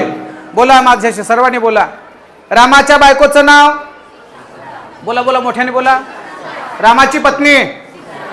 आता सांगा कृष्णाची बायको. हा हा बरोबर आहे. बोला बोला बोला. राधा. घालू का माईक डोक्यातून? राधा का बायको होती का? हे असंच आहे, असंच आहे महाराज, असंच आहे, असंच आहे. रुक्मिणीचं नाव कधी येत नाही आणि राधेचं नाव समोर आल्याशिवाय राहत नाही. असंच आहे. मला थोडं कीर्तनात जरा प्रश्न विचारायची सवय. आमच्या फेटेवाले महाराजांसारखा असा एक हुशार माणूस होता. नंदुरबार जिल्ह्यामध्ये कीर्तनाला गेलतो महाराज. धमनार नावाचं गाव आहे नंदुरबार जिल्ह्यामध्ये. 40 गावच्या पुढे एक 100-150 किलोमीटर असेल. मी सहज बसल्या बसल्या समोरच्या लोकांना थोडं प्रश्न विचारायची सवय. अशा बाबासारखा फेट्यावाला माणूस, असं तिकडे एक लाल पटका दिसतोय आणि इकडे एक हा पिवळा पटका दिसतोय. हा कोसला बस बरं का. आता पटक्यावाले जरा कमी झाले बरं का, फेटेवाले कमी झाले. आता कधी कधी आम्ही जर फेटा विसरलो आणि एखाद्या गावात जर म्हणलं फेट्यावाला कुणी आहे का, सापडत नाहीत महाराज. कमी झाले आता फेट्यावाली माणसं. चला, अशा बाबासारख्या वयस्क एक माणूस होता. मी सहज विचारलं, समोर बसले होते. सांगा म्हणलं बाबा रामाच्या पत्नीचं नाव. त्याने माझ्याकडे असं बघितलं, म्हणला वैदेही. खरंय ना. माझ्या लक्षात आलं की हा माणूस रामायण वाचणारा आहे, अभ्यासू आहे. पण आता मी माघार कशी घ्यावी मला प्रश्न पडला. आता दुसऱ्याला विचारावं तर लोक म्हणतील शांत बसलं. मी दुसरा प्रश्न विचारला, म्हणलं बाबा सांगा कृष्णाच्या पत्नीचं नाव, कृष्णाच्या बायकोचं नाव सांगा. ते काय म्हणलं मला माहितीये का? कोणत्या कोणत्या सांगू? कळलं का नाही तुम्हाला? कळलं ना? कोणत्या कोणत्या सांगू म्हणला. मी पुन्हा प्रश्न विचारणंच बंद केलं. कळलं का? ऐका मायबाप, कळलं ना? राम म्हटलं की सगळं शिस्तप्रिय जीवन आहे आणि कृष्ण म्हटलं की थोडं जरा शिस्त मोडली तरी चालते म्हणून लक्षात ठेवा. कृष्ण परमात्मा आणि राम यांचा जर तौलनिक दृष्ट्याचा विचार करायला गेलं तर रामाचा जन्म, बोला, रामाचा जन्म उन्हाळ्यात, कृष्णाचा जन्म बोला बोला पावसाळ्यात. 3 ऋतू आहेत. लहान मुलं बोला जरा, लहान मुलं. 3 ऋतू आहेत. कोणते कोणते? हा, उन्हाळा, पावसाळा, हिवाळा. पण खरं सांगू आपल्या कालगणनेनुसार एकूण 6 ऋतू आहेत. भागवत शास्त्रामध्ये मैत्री ऋषी कालगणनेचं स्वरूप सांगतात. क्षण कशाला म्हणावं, लव कशाला म्हणावं, त्रुटी कशाला म्हणावं, मुहूर्त कशाला म्हणावं, असं करता करता प्रहरापर्यंत येत आहेत आणि प्रहर करता करता दिवसापर्यंत येत आहेत. 4 प्रहराचा मिळून एक पूर्ण दिवस, 4 प्रहराचे मिळून रात्र, असे 4 दिवसाचे आणि 4 रात्रीचे असे मिळून 8 प्रहराचा मिळून एक पूर्ण दिवस, अशा जवळपास 30 दिवसाचा मिळून एक मास. बरोबर आहे. त्याच्या अगोदर 7 दिवसाचा एक सप्ताह, 2 सप्ताहाचा एक पक्ष आणि 2 पक्षाचा एक मास. एका मासामध्ये 2 पक्ष असतात. बरोबर आहे. एका मासात 2 पक्ष. कोणते कोणते? कोण म्हणलं काँग्रेस आणि भाजप? नाही, ते पक्ष नका डोक्यात घालू. आपल्या महिन्यामध्ये 2 पक्ष असतात. एक आहे शुक्ल पक्ष आणि दुसरा आहे कृष्ण पक्ष. त्याला कोणी शुद्ध आणि वद्य सुद्धा म्हणेल. चला, 2 पक्षाचा मिळून एक मास, 2 पक्षाचा एक महिना, 2 महिन्याचा मिळून एक ऋतू, 3 ऋतूचं मिळून एक आयन आणि 2 आयनाचं मिळून पूर्ण वर्ष. एका वर्षामध्ये 2 आयन, एक दक्षिणायन आणि दुसरं उत्तरायण, आणि 2 महिन्याचा मिळून एक ऋतू असतो. लक्षात ठेवा. असे एकूण जर ऋतू पाहायला गेलं तर एकूण 6 ऋतू आहेत. 6. आम्ही शाळेत असताना आम्हाला एक ऋतूची कविता होती. ऋतूची सुंदर कविता होती. ऋतू राजाची चाहुल आला वसंत बहरोड. सुंदर कविता होती महाराज. त्याच्यात काय वैशिष्ट्य सांगू का? सगळ्या नद्या कोरड्या पडलेल्या असतात, विहिरीचं पाणी आटलेलं असतं, बोर कोरडे पडलेले असतात, उष्णता वाढलेली असते. पण तशा काळामध्ये झाडाला नवीन पालवी फुटते. कोण पाणी देत असेल त्या झाडाला? झाडाला नवीन पालवी फुटली की जुनी लोक म्हणायचे वसंत ऋतू सुरू झाला. रामाचा जन्म वसंत ऋतूमध्ये झाला. बरोबर आहे. उत्तम हा चैत्र मास, ऋतू वसंताचा दिवस, शुक्ल पक्ष ही नवमे, उभे सुरवरती व्योमे. जुन्या कविता बी चांगल्या होत्या महाराज. जुन्या कवितेमध्ये ऋतूची माहिती होती, जुन्या कवितेमध्ये देशाची माहिती होती, जुन्या कवितेमध्ये आईची माहिती होती. काय सुंदर कविता होत्या महाराज. साने गुरुजींची कविता तर एवढी गोड आहे, आपल्या सर्वांना पाठ आहे. रातो एकची धर्म जगाला प्रेम अर्पावे, जगी जे हीन अतिपतित, जगी जे दीन पद दलित, दया जाऊन उठवावे जगाला प्रेम, सदा जे अर्थ अतिविकल, जयाना गांजती सकल, तया जाऊन हसवावे जगाला प्रेम अर्पावे. कुणांना व्यर्थ शिनवावे, विनाकारण कुणाला त्रास द्यायचा नाही. कुणांना व्यर्थ हिनवावे, विनाकारण कुणाचा अपमान करायचा नाही. कुणाला स्वर कमी असेल, ताल कमी असेल, कधी कधी माईकचा आवाज कमी जास्त असेल, कुणांना व्यर्थ हिनवावे, समजता बंधू मानावे जगाला प्रेम अर्पावे. या जुन्या कविता होत्या. आताच्या कविता सांगू का? आताच्या कविता सांगू का? पप्पा सांगा कुणाचे, पुढं पप्पा माझ्या मम्मीचे. बर, मम्मी सांगा कुणाची, मम्मी माझ्या पप्पाची. लेकर कुण्या भूताची. कविता आहेत का महाराज? त्याला काय अर्थ आहे का हो? काय जुन्या कविता होत्या महाराज. ऋतूची ओळख होती महाराज, ऋतूची ओळख होती, देशाची ओळख होती. हा चंद्र सूर्य नांदो स्वातंत्र्य भारताचे, अशा कविता होत्या. किंवा गे माय भू तुझे मी हेडीन पांग सावरी आणीन आरतीला, या कविता होत्या. बरं का? लक्षात ठेवा. ऋतूचा जर विचार करायला गेलं तर रामाचा जन्म उन्हाळ्यात, कृष्णाचा जन्म पावसाळ्यात. रामाचा जन्म वसंत ऋतूमध्ये, कृष्णाचा जन्म वर्षा नावाच्या ऋतूमध्ये. बघा, दत्तात्रयांचा जन्म हेमंत ऋतूमध्ये, कृष्णाचा जन्म वर्षा ऋतूमध्ये, रामाचा जन्म वसंत ऋतूमध्ये. दत्तात्रयाच्या जन्माचा अभंग आपल्या सर्वांना पाठ आहे. धरी अवतार विश्वतारा वया अत्रीचे अनसूया गरोदर, ऋतू काळ हेमंत नक्षत्र रोहिणी आणि शुक्ल पक्ष दिनी पूर्ण तिथी. हेमंत ऋतू हिवाळ्यामध्ये येतो. दत्तात्रयांचा जन्म हेमंत ऋतूमध्ये आहे. भगवान कृष्ण परमात्म्याचा जन्म हा पावसाळ्यामध्ये आहे. चला, रामाचा जन्म उन्हाळ्यात, कृष्णाचा जन्म पावसाळ्यात. झालं क्लिअर? रामाचा जन्म राजवाड्यात. कुठे झाला? राजवाड्यात. आणि कृष्णाचा जन्म जेलमध्ये. ऐका, एकदा जेलमध्ये जाऊन आलेल्या माणसाला जर म्हणलं गब्बस केस करीन, ते म्हणते खुशाल कर, जेलमध्ये जाऊन आलोय. एकदा जेलमध्ये जाऊन आलेला माणूस जर कुणाला घाबरत नसेल तर ज्याचा जन्म जेलमध्ये झाला ते कुणाला घाबरणार आहे माणूस? असा भगवान कृष्ण परमात्मा आणखी पुढे सांगतो. रामाचा जन्म दिवसा, या बाबाचा रात्री. आणखी पुढे रामाचा जन्म सूर्य असताना, याचा जन्म चंद्र असताना. का चंद्र असताना? याचं कारण सांगतो, ऐका. रामचंद्र प्रभूचा जन्म झाला आणि जन्म झाल्याच्या नंतर आकाशातला सूर्य जाग्यावर थांबला. माध्यानासी दिनकर पळभरी होय स्थिर. सूर्य जाग्यावर थांबला आणि मागो जो चंद्र होता ना, चंद्र, तो चंद्र सूर्याला म्हणायला लागला जरा पुढं सरक, जरा पुढं जा, मलाही देवाचं दर्शन घडू दे. पण एक वाक्य ऐका. पुढं गेलेल्या माणसाला प्रसाद वाटतंय का? ठेवताय ना, वेळ आणखी थोडा वेळ. पुढे गेलेल्या माणसाला मागच्याचा विचार नसतो. माझ्याकडे लक्ष द्या. पुढे असणाऱ्या माणसाला मागच्याचा विचार अजिबात नसतो. हे जे समोर बसलेले सभागृहातले लोक आहेत, गुरुजी खरं सांगा, ह्यांना विचार आहे का बरं? मागचे उन्हात बसलेत का रस्त्यावर बसलेत? पुढच्यांना मागच्याचा विचार नसतो. आणखी पुढे, पुढं चाल म्हणणाऱ्याला मागच्याचा विचार. ते कधी विचार करतं का मागच्याला म्हणता येईल का? यमन गात गायलेला त्याला कळल का? भूप गावा का भीमप्लास गावा, जलद गावा का मध्यलय? होय, पुढचा माणूस माऊली विचार करतात का मागच्याचा? काही नाही, मी माझं माझं म्हणणार. पुढच्या माणसाला मागच्याचा विचार येत नाही. मागचा चंद्र रडायला लागला, ए सूर्य दादा पुढे चाल. सूर्य काही पुढे सरकत नाही. चंद्रमा रडायला लागला. रडणाऱ्या चंद्राचे अश्रू पुसण्याकरता भगवान परमात्मा गेले आणि रामाने विचारले, चंद्रा का रडतोय साहेब? चंद्राने सांगितलं, देवा एवढं सुंदर दर्शन सर्वांना घडतं, पण या पाप्याला, या आभाग्याला मात्र मग तुमचं दर्शन घडत नाही म्हणायला लागला. आणि चंद्र जगळ्याला पडून रडायला लागला. रामचंद्र प्रभूने चंद्राला शब्द दिला, काळजी करू नको, काळजी करू नको चंद्रा. या वेळेला मी सूर्य असताना जन्माला आलो, पुढच्या वेळेला मात्र मी सूर्य असताना जन्माला येणार नाही, तर चंद्र असताना जन्माला येईल. म्हणजे तू असताना मला जर माझं दर्शन सर्वात अगोदर तुला होईल. चंद्र म्हणला, ठीक आहे बाबा देवा, पण पुढच्या अवतारातलं काही खरं नसते. या अवतारात सगळं त्यालाच. सूर्य असतानाच आलास, आणखीन सूर्याच्याच वंशात आलास. विभस्वान नावाचा सूर्य आहे, संज्ञादेवी त्यांची पत्नी आहे, आणि या सूर्यवंशामध्ये रामाचा जन्म झाला. चंद्र म्हणला, देवा सूर्याच्याच वंशात, म्हणून सूर्य असतानाच आला. रामाने शब्द दिला, काळजी करू नको.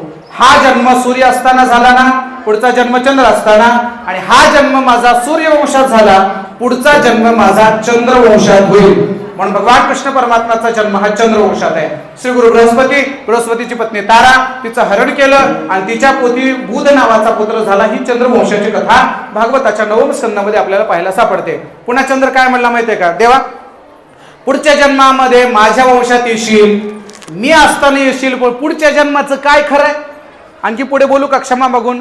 गुरुजी बोलू ना? गुरुजी बोलू का? सगळी मंडळी, काय काय गावचे लोक आम्हाला बरं का तारीख घेताना म्हणतात, महाराज एवढं वर्ष ऍडजस्ट करा,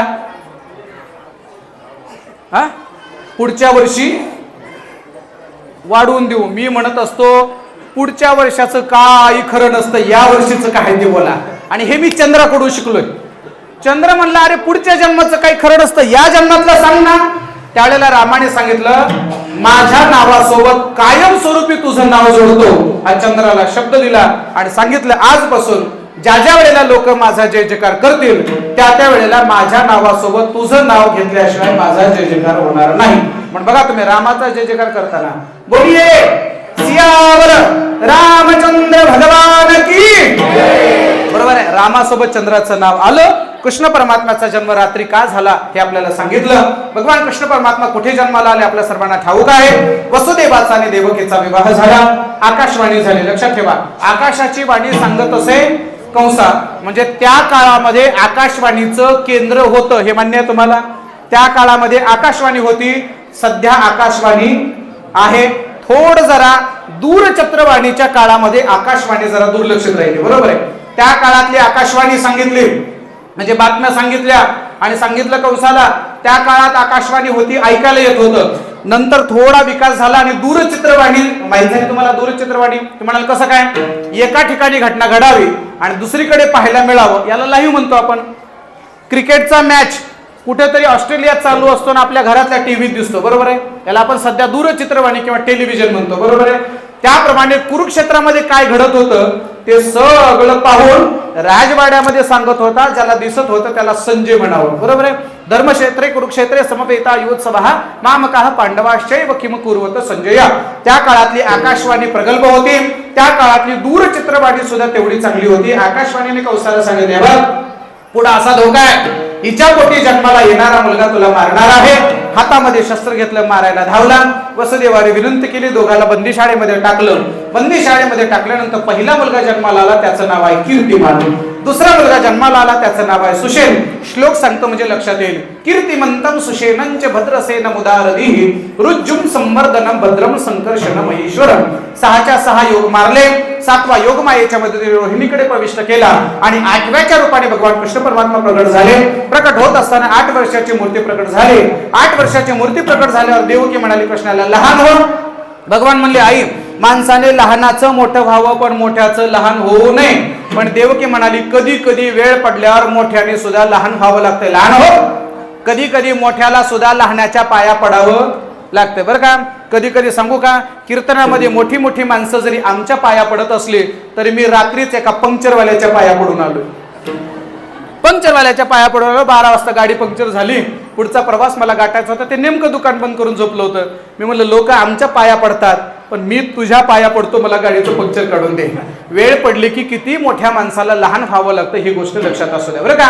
एवढा मोठा भगवान परमात्मा 8 वर्षाचा पण आईच्या म्हणण्यानुसार लहान झाला आणि लहान झाल्याबरोबर कृष्ण परमात्माने सांगितलं, मला इथं ठेवायचं नाही, कुठे नेऊन पोहोचवायचंय? नंदाच्या घराला मजने गोकुळाला माया उपजली तीर्थ ठेवे मज आणि येत.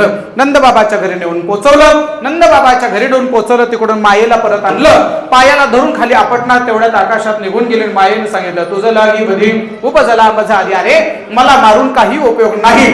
ही गोष्ट जेव्हा कंसाला कळाली, कंसाला कळाल्याच्या नंतर पुतना नावाची स्त्री भगवान कृष्ण परमात्म्याला मारण्यासाठी सर्वात पहिल्यांदा आली. निमित्त काय केलं? लेकराला पाहण्याचं निमित्त केलं. गोकुळामध्ये आली. गोकुळामध्ये येत असताना आवाज दिला यशोदेला, यशोदे. यशोदेने दरवाजा उघडला. कोण आहेस? म्हणले, मी आहे. मी कोण? तुझी बहीण. माझी बहीण म्हणली, मला तर बहीण नाही, कुठून आली कोणास ठाऊक. जाऊ दे म्हणले ना, बहीण आहे ना म्हणते, काय हरकत नाही. कसं काय आलीस? लेकरू पाहायला आले. आता बोला, लेकरू पाहायला जायची पद्धत कुणी सुरू केली? बोला बोला, पुतना मावशीने, बरोबर आहे. जी म्हातारी पोरीच्या माहेरला लेकरू बघायला जाते तिला काय म्हणावं? म्हणा म्हणा म्हणा म्हणा म्हणा पुतना म्हणा. तुमच्या पाया पडतो. ते लेकरू आजोळातून किंवा माहेरातून पोरगी आल्यावर म्हातारी त्या लेकराच्या अंगावर तांब्या टाकीत नाही हो, तांब्या टाकीत नाही. तिकडे मात्र लेकरू बघायला जाते.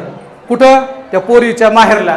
त्या पोरीच्या माहेरला गेले की ते बाप असतो ना, पोरीचा बाप, लग्नाचा खर्च, दवाखान्याचा खर्च, बाळाचा खर्च, 4-5 लाखाचं कर्ज त्याच्या डोक्यावर असते. आणि त्या अडचणीच्या काळामध्ये बाप आपली साधी सुधी 400-500 रुपयाची साडी नेसवतो. आणि ही म्हातारी तिकडून आल्यावर काय म्हणते माहितीये का? बघितलं का पटकर? तू गेली होती कशासाठी? पटकरासाठी का? तुमच्या पाया पडतो बरं का. आज गोविंद बाबाची शपथ घ्या सगळ्यांनी. माझ्यासमोर जेवढ्या माता माऊल्या आहेत ना, तेवढ्यानी यार संकल्प करा, लेकरू बघायला पोरीच्या माहेरला जायचं. नाही सुद्धा म्हणीनाथ महाराज, ह्या नाही सुद्धा म्हणीनाथ. तुम्हाला वाटतं साहेब उडील साडी बुडल का काय? तुमच्या पाया पडतो. इथून पुढे लेकरू बघायला पोरीच्या माहेरला जायचं. हा, आणि एवढं सांगून बी एखादी गेलीच तर तिला आपण पुतना म्हणल्याशिवाय राहायचं. चला कळलं? अशी पुतना मावशी जरा थांबवणं काळाची गरज आहे. कुठे आहे तो कृष्ण? यशोदेने सांगितलं झोपलाय. तो देव झोपत नाही. पुतनेच्या मांडीवर घेतलं तेव्हा पुतना म्हणायला लागली, मला प्रेमपाना पोटला याला पाजू का? नाही म्हणता येत नाही. कृष्ण परमात्म्याने स्तनपान करायला सुरुवात केलं. पाहता पाहता विष संपवलं, पाहता पाहता रक्त संपवलं. पुतना म्हणते, सोड पृच्छदाम पृच्छताम, भगवान म्हणले मी तोपर्यंत कोणाला धरत नाही, आणि एकदा धरलं की माती होईपर्यंत सोडत. पुतनेचा वध झाला. पुतनेचा उद्धार करत असताना तिला सायुज्य नावाचा मोक्ष मिळाला. तू सनकादिकाचे निमाने, तू सायुज्य सौरसू दिला पुतने, जे विषाचे स्तनपाने मारू आली. विष घेऊन मारायला आलेल्या 4 मोक्ष आहेत, स्वरूपता, समीपता, सलोकता आणि सायुज्यता. त्यापैकी सायुज्य नावाचा मोक्ष पुतनेला दिला. आता बाकी कोण कोण आलं? आपण लवकर मारू म्हणजे जेवायला रिकामे. मी फक्त नाव घेतो, तुम्ही मेला म्हणायचं. लवकर मोठ्याने मेला म्हणला तर लवकर सोडतो, नाही तर 5 वाजतील. कागासुर आला म्हणा. कागासुर आला, मेला. बकासुर आला, रिठासुर आला, तृणावर्त आला, शकटासुर आला, धेनुकासुर आला, महाबळ आला. बाकीचे मेले, फक्त हा एकटाच नागडा गेला महाराज. हे की नाही?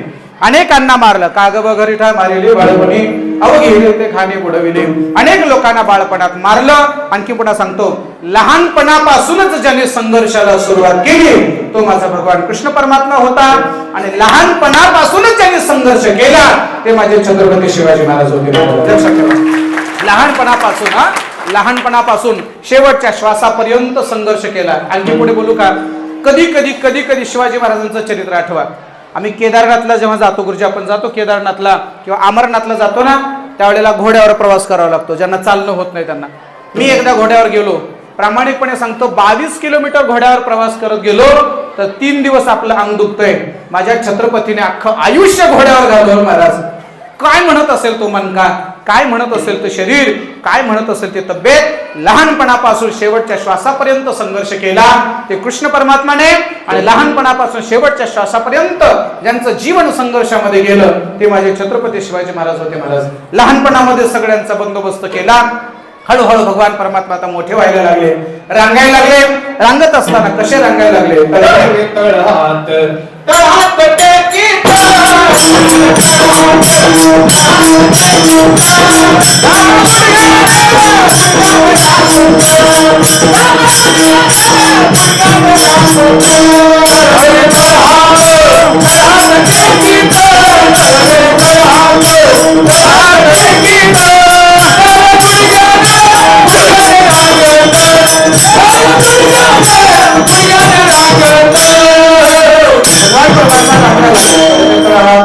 डाव्या गुडघ्याने रांगत रंगणी रंगणात तो म्या देखील असे.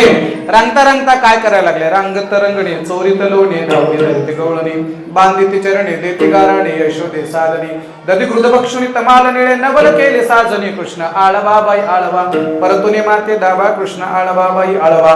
हळूहळू भगवान परमात्मा आता रांगता रांगता हळूहळू चालायला लागले. कसे चालायला लागले?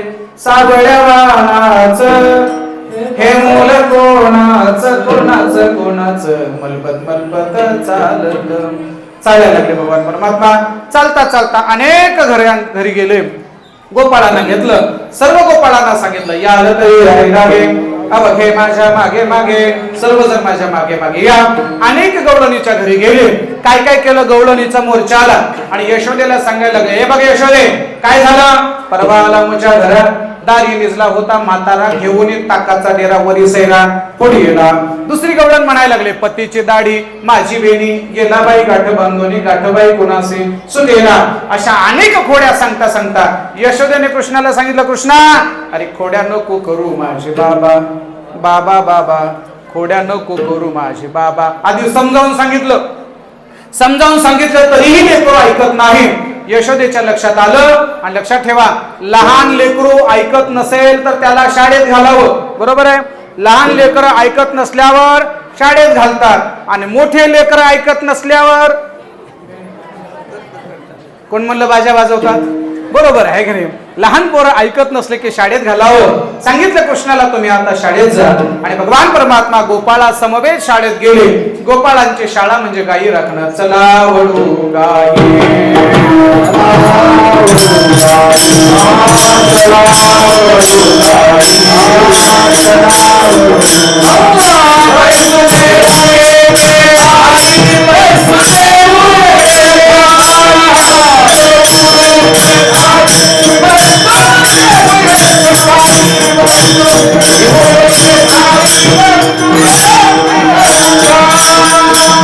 भगवान परमात्माने गोपाळांना सांगितलं सांगितलं चला आता आपल्याला गायी राखायच्या आहेत. चला वळू गायी बैसू जेऊ एके ठाई बहु केली वनवन पायी पेटे झाला शेण. आता गायी चरायला सोडल्या आणि गायी चरायला सोडल्यानंतर गोपाळाने खेळ मांडले. आता ऐका, खेळ मांडले, तुमच्या पाया पडतो बसलेली मंडळी, तुमच्या मुलांना खेळायला ग्राउंडवर थोडासा वेळ दिला पाहिजे बरं का.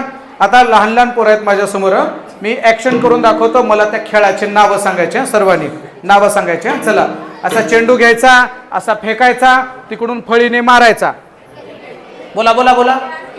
क्रिकेट. क्या बात आहे. हा, सगळेजण लक्ष द्या, खेळाचे नावं सांगा. चला, इकडं 7 खेळाडू, तिकडं 7 खेळाडू, मध्ये रेषा, हाबू ठोकायची आणि जायचं.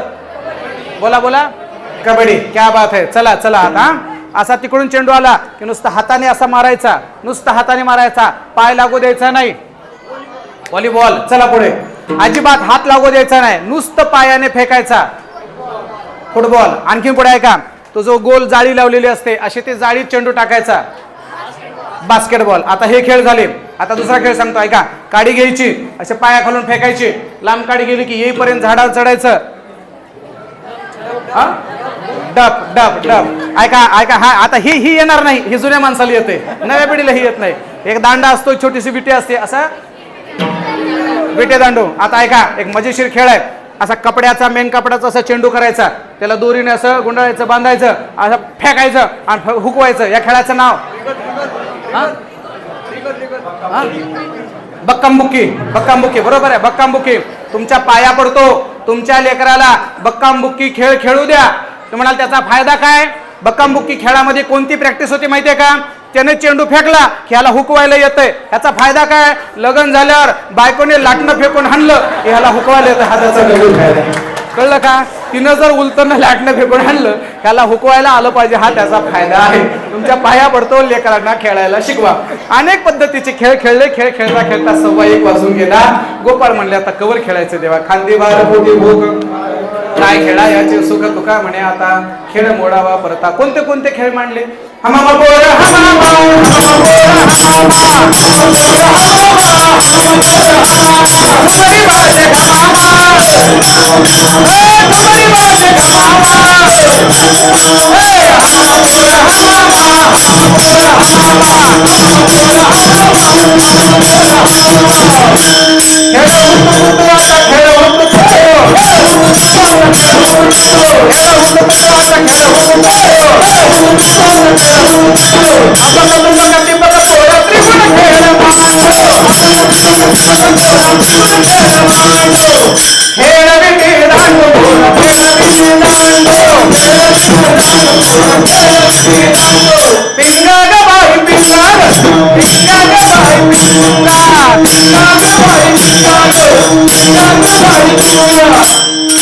मला एवढंच पाठ आहे.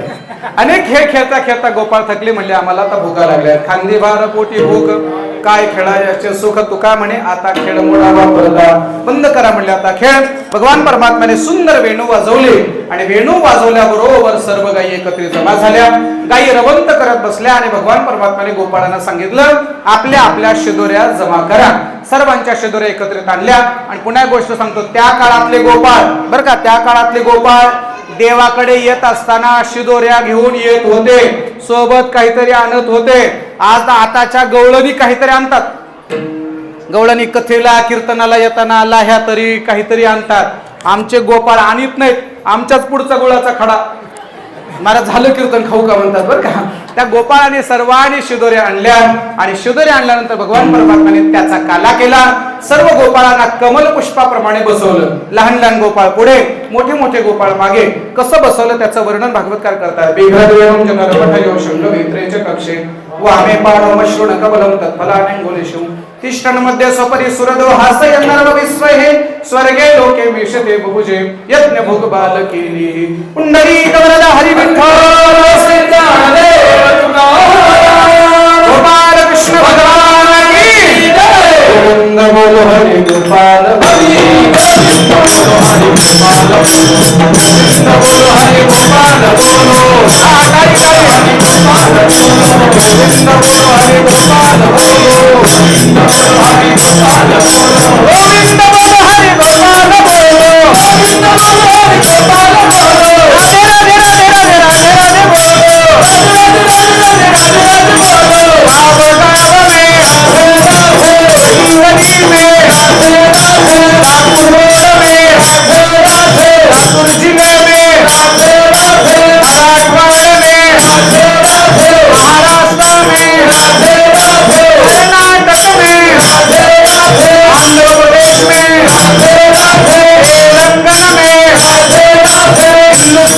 राधे राधे पाकिस्तान में राधे राधे प्रेम से बोलो राधे राधे प्रेम से बोलो राधे राधे प्रेम से बोलो राधे राधे जोर से बोलो राधे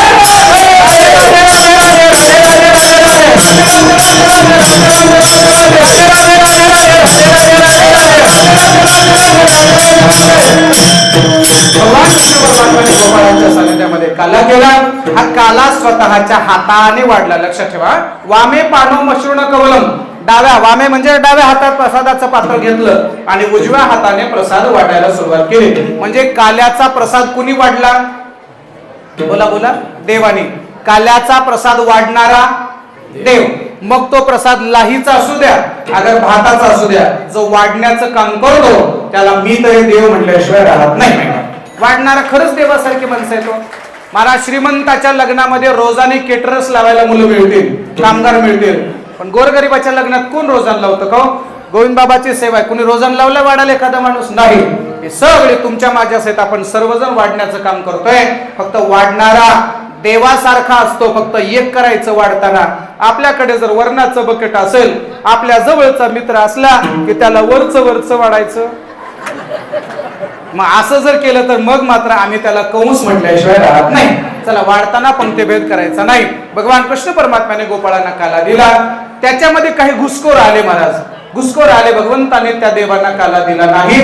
हात सुद्धा यमुनेच्या काठावर धुवायला जायचं नाही सांगितलं महाराज. पुसोनिया हसे हात ते सांगा ते भगवान परमात्म्याने सांगितलं तिकडे जायचं नाही.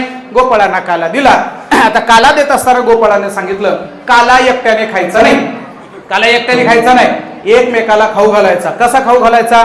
एकमेकाला खाऊ घातला की सर्वांना काला खायला मिळतो. एकमेकाला इथली दोन ए बाळा ए तुम्ही दोघ जण इकडे रे. ते मोबाईल घेतले. इकडे इकडे इकडे इकडे इकडे आधी इकडे इकडे इकडे इकडे इकडे इकडे इकडे इकडे इकडे इकडे इकडे इकडे हा इकडे इकडे तुम्हाला हे काला द्यायचा. तुम्हाला ये इकडे ये ये ये त्याच्यासोबत ये तू ये. अरे ये इकडे बरं जाते ते नाही. दुसरं कोण आहे का? दुसरं नाही. जरा जरा मोठं पाहिजे. जरा मोठं. आणखीन एक घ्या. हा हे हे इकडे हे हे हे आपलं ते काला काला द्या थोडा माझ्याकडे. ते काला द्या थोडा. आता ऐका, थोडं लक्ष द्या माझ्याकडे. असाच एक कार्यक्रम होता. त्या कार्यक्रमाला देवही आले आणि राक्षसही आले. जागा अपुरी होती. 2 पंक्ती करायच्या होत्या. तिथल्या संयोजकांनी विचारलं सांगा पहिल्या पंक्तीला कोण बसणार? राक्षस म्हणले आम्ही. पहिल्या पंक्तीला कोण बसणार? राक्षस म्हणले आम्ही. पहिल्या पंक्तीला बसणारे कोण? राक्षसाला भरोसाच नसतो मागच्या पंक्तीला शिल्लक राहतं का नाही म्हणून पहिल्याच पंक्तीला बसून घेतात. देव मात्र सर्वांना जीव घालून शेवटच्या पंक्तीला जेवतात. राक्षसाची पंगत बसली आणि राक्षसांना सांगितलं जेवताना हात कोपरातून वाकवायचा नाही. आता असं समजा हे 2 राक्षस जेवायला बसले. या राक्षसाने खाऊन टाकलं. हा चला ए थांब रे थांब असं सरळ हात कर. थांब. हे पुंडलिक होण्याच्या आधी राक्षस खाऊन घेतात. चला थोडं लक्ष द्या. आता ही राक्षसांची पंगत पहिली बसली. तिथल्या संयोजकाने सांगितलं हात कोपरातून वाकवायचा नाही. थोडं लक्ष द्या. हात कोपरातून वाकवायचा नाही. हात वाकवायचा नाही. असा सरळ हात ठेवायचा. हा खा तू खा आता खा. मग तू बी वाकवू नको हात. हा सरळ कर. हा सरळ सरळ सरळ. हा सरळ खा रे खा. हा खा खा. नाही थांबा. हा खा ना खा खा. अरे खा की खा ना खा की. हा चला. हात कोपरातून वाकवता येत नाही. 20 मिनिटाचा वेळ होता. वेळ संपला. मला 2 मिनिटाचा आहे. मला कव्हर करायचं सगळं. चला 2 मिनिटाचा वेळ संपला. राक्षसांना व्यवस्थित जेवता आलं नाही. राक्षसांनी ताटावर तसंच उष्ट ठेवलं. काय म्हणतात? उष्ट खरकट का भदक? काय म्हणतात? ताटावर उष्ट कुणी ठेवलं? बोला बोला. राक्षसांनी. ताटावर उष्ट ठेवणारे कोण? कळलं का नाही तुम्हाला? माणसं हॉटेलमध्ये गेल्यावर प्लेटा चाटू खाता आणि गोविंद बाबाच्या पंक्तीत मात्र ताटावर उष्ट ठेवता. थोडा विषय येत नाही का आपल्या डोक्यात? कधी तरी आपल्याला लाजा वाटाव्या या गोष्टीच्या. बाबाचा प्रसाद आहे. आमच्या अन्नदाते मंडळीने एवढ्या उदार मनाने हे अन्नदान केलंय. अन्नाचा येणं एकही कण वाया जाणार नाही याची काळजी आपण घेतली पाहिजे. राक्षसाची पंगत उठली, आता हे देवाची पंगत बसली. आता यांच्या मायबापाला जरा बरं वाटलं असेल. चला आता देवाची पंगत बसली. देवांना सांगितलं तुम्ही सुद्धा हात कोपरातून वाकवायचा नाही. पण देव मोठा हुशार होता. देवाने काय केलं माहितीये का? देवाने काय केलं? या देवाला खाऊ घातलं. खाऊ घाल. खा खा खा. अरे खा खा खा खा खा खा खा खा खा. अरे खा खा खा खा खा खा खा. देव रुसलेत जरा. चला बसा बसा. ऐका याने त्याला खाऊ घातलं. तो देव गप्प बसेल का? तो गप्प बसेल का? लगेच त्याने त्याला खाऊ घातलं. दृष्टांत विनोद बनून घेऊ नका, माझ्या शब्दाकडे लक्ष द्या. स्वतःच्या पोटाचा विचार करतात ते राक्षस असतात आणि दुसऱ्याच्या पोटाचा विचार करतात ती माणसं देवासारखी असतात. लक्षात ठेवा मायबाप. आणखी पुढे सांगू का? आजही गावागावातला कीर्तनाचा उत्सव असू द्या किंवा कुठलाही कार्यक्रम असू द्या, सगळी माणसं जेवल्याशिवाय मी जेवणार नाही अशी म्हणणारे देवासारखी माणसं गावागावात आहेत. म्हणून एवढे मोठे सप्ताह होतात मायबाप. लक्षात ठेवा बरं का? लक्षात ठेवा. कृष्णाने सांगितलं एकट्याने काला खायचा नाही, एकमेकाला काला खाऊ घाला. एकमेका देऊ मुखे सुखे घालू हुंबरी. गोपाळांना काला मिळाला, पण गोपाळ काही गुपचूप बसले नाहीत. ते देवाला म्हणायला लागले एवढे मोठे असून तुमचं काम झालं का? माझी फाईल मंजूर झाली असा अहंकार गोपाळांना आला आणि देवांना वाकडं दाखवायला लागले. कसं वाकडं दाखवायला लागले? आपल्याला हे ते वाकडं दाखवायचे. माझ्यासारखे ऍक्शन सर्वांनी करायचे. सर्वांनी माझ्या हातासारखे ऍक्शन सगळ्यांनी करायचे. तयार सगळे?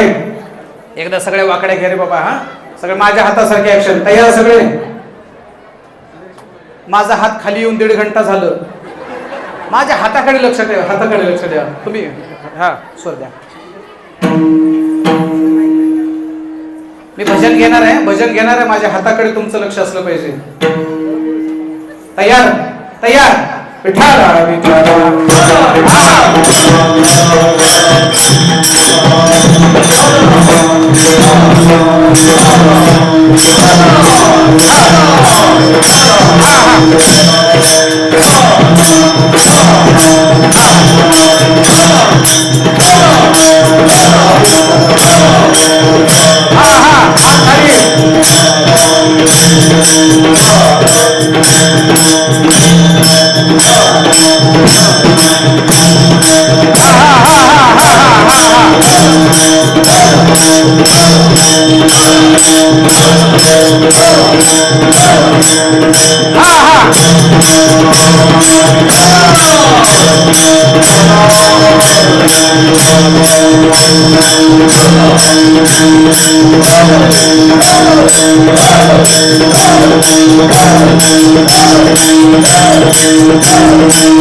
पहिलं वाकड होतं टोक टोक माकड, दुसरं वाकड होतं ठेंगा ठेंगा, तिसरं वाकड होतं तुम्हाला नाही खायचं असेल तर गोविंद बाबाकडं इकडं या, नाहीतर कोण मला तिकडच खपा, असं नका ना म्हणा. खायचं असेल तर तुमचं कल्याण करायचं असेल, काला सेवन करायचं असेल तर गोविंद बाबाकडे या. शेवटचं वाकडं त्याला काही अर्थ नव्हता, उगं गरमी व्हायला लागली होती म्हणून पंख्याची व्यवस्था केली, बाकी दुसरं काही नाही. हे वाकडं कोणाला आहे? वाकुलिया ब्रह्मालिका उत्तम लोका दाखवू काला वाटू एकमेका वैष्णविका संभ्रम. काला म्हणजे नेमकं काय? दही आणि लाही याचं ऐक्य म्हणजे काला. सगळ्या जातीची, सगळ्या पक्षाची, अनेक विचाराची माणसं एका ठिकाणी येणं आणि गुण्या गोविंदाने नांदणं हा खऱ्या अर्थानं सामाजिक काला आपल्याला करायचा आहे. आणि तो काला आज गोविंद बाबाच्या दरबारामध्ये समापन झालेला आहे. काल्याच्या या उत्सवाने, या उत्सवाची, या सप्ताहाची सांगता झाली असं जाहीर करतो आणि याच ठिकाणी माझ्या वाणीला पूर्णविराम देतो. माझ्या या सेवेला अतिशय नामवंत गायक मंडळीने सर्वांनी सुंदर साथ दिली, त्यांचे मनपूर्वक धन्यवाद. आमचे अष्टकर माऊली असतील, नवनाथ महाराज आहेत, दशरथ महाराज आहेत, आमचे चोपडे महाराज आहेत, दिलीप महाराज आहेत, हे सगळी गुणीजन गायक मंडळी यांनी अतिशय गोड साथ दिली, त्याबद्दल त्यांचे मनस्वी धन्यवाद. आपणही मोठ्या संख्येने उपस्थित राहिला त्याबद्दल तुम्हा सर्वांचे मनपूर्वक धन्यवाद. लहान लहान मुलं सुद्धा आज कीर्तनाला उपस्थित आहेत, त्यांचे मनपूर्वक धन्यवाद. मला या सर्वांना असं शाबास शाबास म्हणावं असं वाटायला लागले, शाबास शाबास. पण एका एकाला शाबासकी देत गेलं तर वेळ होईल. मी सांगेल तसं करा, सर्वांना शाबासकी आपोआप मिळेल. तुम्हाला सुद्धा सर्वांनी असे हात जोडा, सर्वांनी सर्वांनी सर्वांनी असे हात जोडा, असे सरळ सरळ हात करा, सर्वांनी सर्वांनी सर्वांनी हा सर्वांनी सर्वांनी सर्वांनी. डावा हात खाली करा, डावा हात खाली, उजवा हात असा सरळ, उजवा सरळ असा थोडा मागे न्या, नाही थोडा मागे न्या, मागे न्या, मागे म्हणा शाबास, म्हणा म्हणा म्हणा शाबास. काला झाला तरी गोविंद बाबाच्या सप्ताहाला 10 रुपयाची सुद्धा वर्गणी दिली नाही की रे बहादर माणसा. वर्गणी न देता दररोज पहिल्या पंक्तीला जेवून गेला की रे बहादर माणसा. नाही बस झालं, एवढंच बस झालं. याच ठिकाणी थांबतो. पुन्हा एकदा आपल्या सर्वांची रजा घेत असताना, बोलत असताना अपशब्द गेला असेल क्षमा असू द्या, लहान तोंडी मोठा घास झाला असेल क्षमा असू द्या, माझ्या मुखातून निघालेल्या शब्दाने कोणाचं मन दुखवलं असेल, वाईट वाटलं असेल, खटकलं असेल, पटलं नसेल, त्याबद्दल उदारंत करणाने क्षमा करा. क्षमा करायला अशी अपेक्षा व्यक्त करतो. याच ठिकाणी थांबतो. एक छोटीशी सूचना देतोय. येत्या मार्च महिन्यामध्ये श्री क्षेत्र वृंदावन भूमीमध्ये होळीचा आनंद खूप वेगळा असतो आणि हा होळीचा आनंद घेण्याकरता आम्ही जात आहोत. वृंदावनमध्ये भागवत कथा करत आहोत. जर आपल्यापैकी कुणाला जर वृंदावनला यायचं असेल तर माझ्याशी संपर्क साधावा किंवा गुरुजींशी संपर्क साधावा, हे तुम्हा सर्वांना विनंती करतो. हो हो, आता शेवट झालं. ठीक आहे ठीक आहे ठीक आहे, हरकत पुढे पुन्हा आभार. सर्वांना सूचना आहे, सर्वांना विनंती आहे, ज्यांना वृंदावनला यायचं आहे त्याने माझ्याकडे संपर्क करा. किंवा मे महिन्यामध्ये आम्ही गुजरातला भगवान परमात्म्याच्या द्वारका धाम इथे भागवत कथा करणार आहोत. ज्यांना येण्याची इच्छा आहे त्यांनी जरूर माझ्याकडे संपर्क करावा. क्षेत्रावर कथा कीर्तनाचा आनंद वेगळा असतो. ज्यांना यायचं आहे त्यांनी जरूर या, ज्यांना यायचं नाही त्यांनी यायचं नाही, पण घरी बसून आमचा हिशोब करायचा नाही, ही गोष्ट विशेषत्वाने लक्षात ठेवा, एवढी विनंती करतो. आणि याच ठिकाणी थांबतो. झालेली सेवा गोविंदबाबाच्या चरणी आणि तुम्हा सर्व थोर वारक्यांच्या चरणी सेवा ठेवतो आणि याच ठिकाणी माझ्या सेवेला पूर्णविराम देतो. ज्ञानेश्वर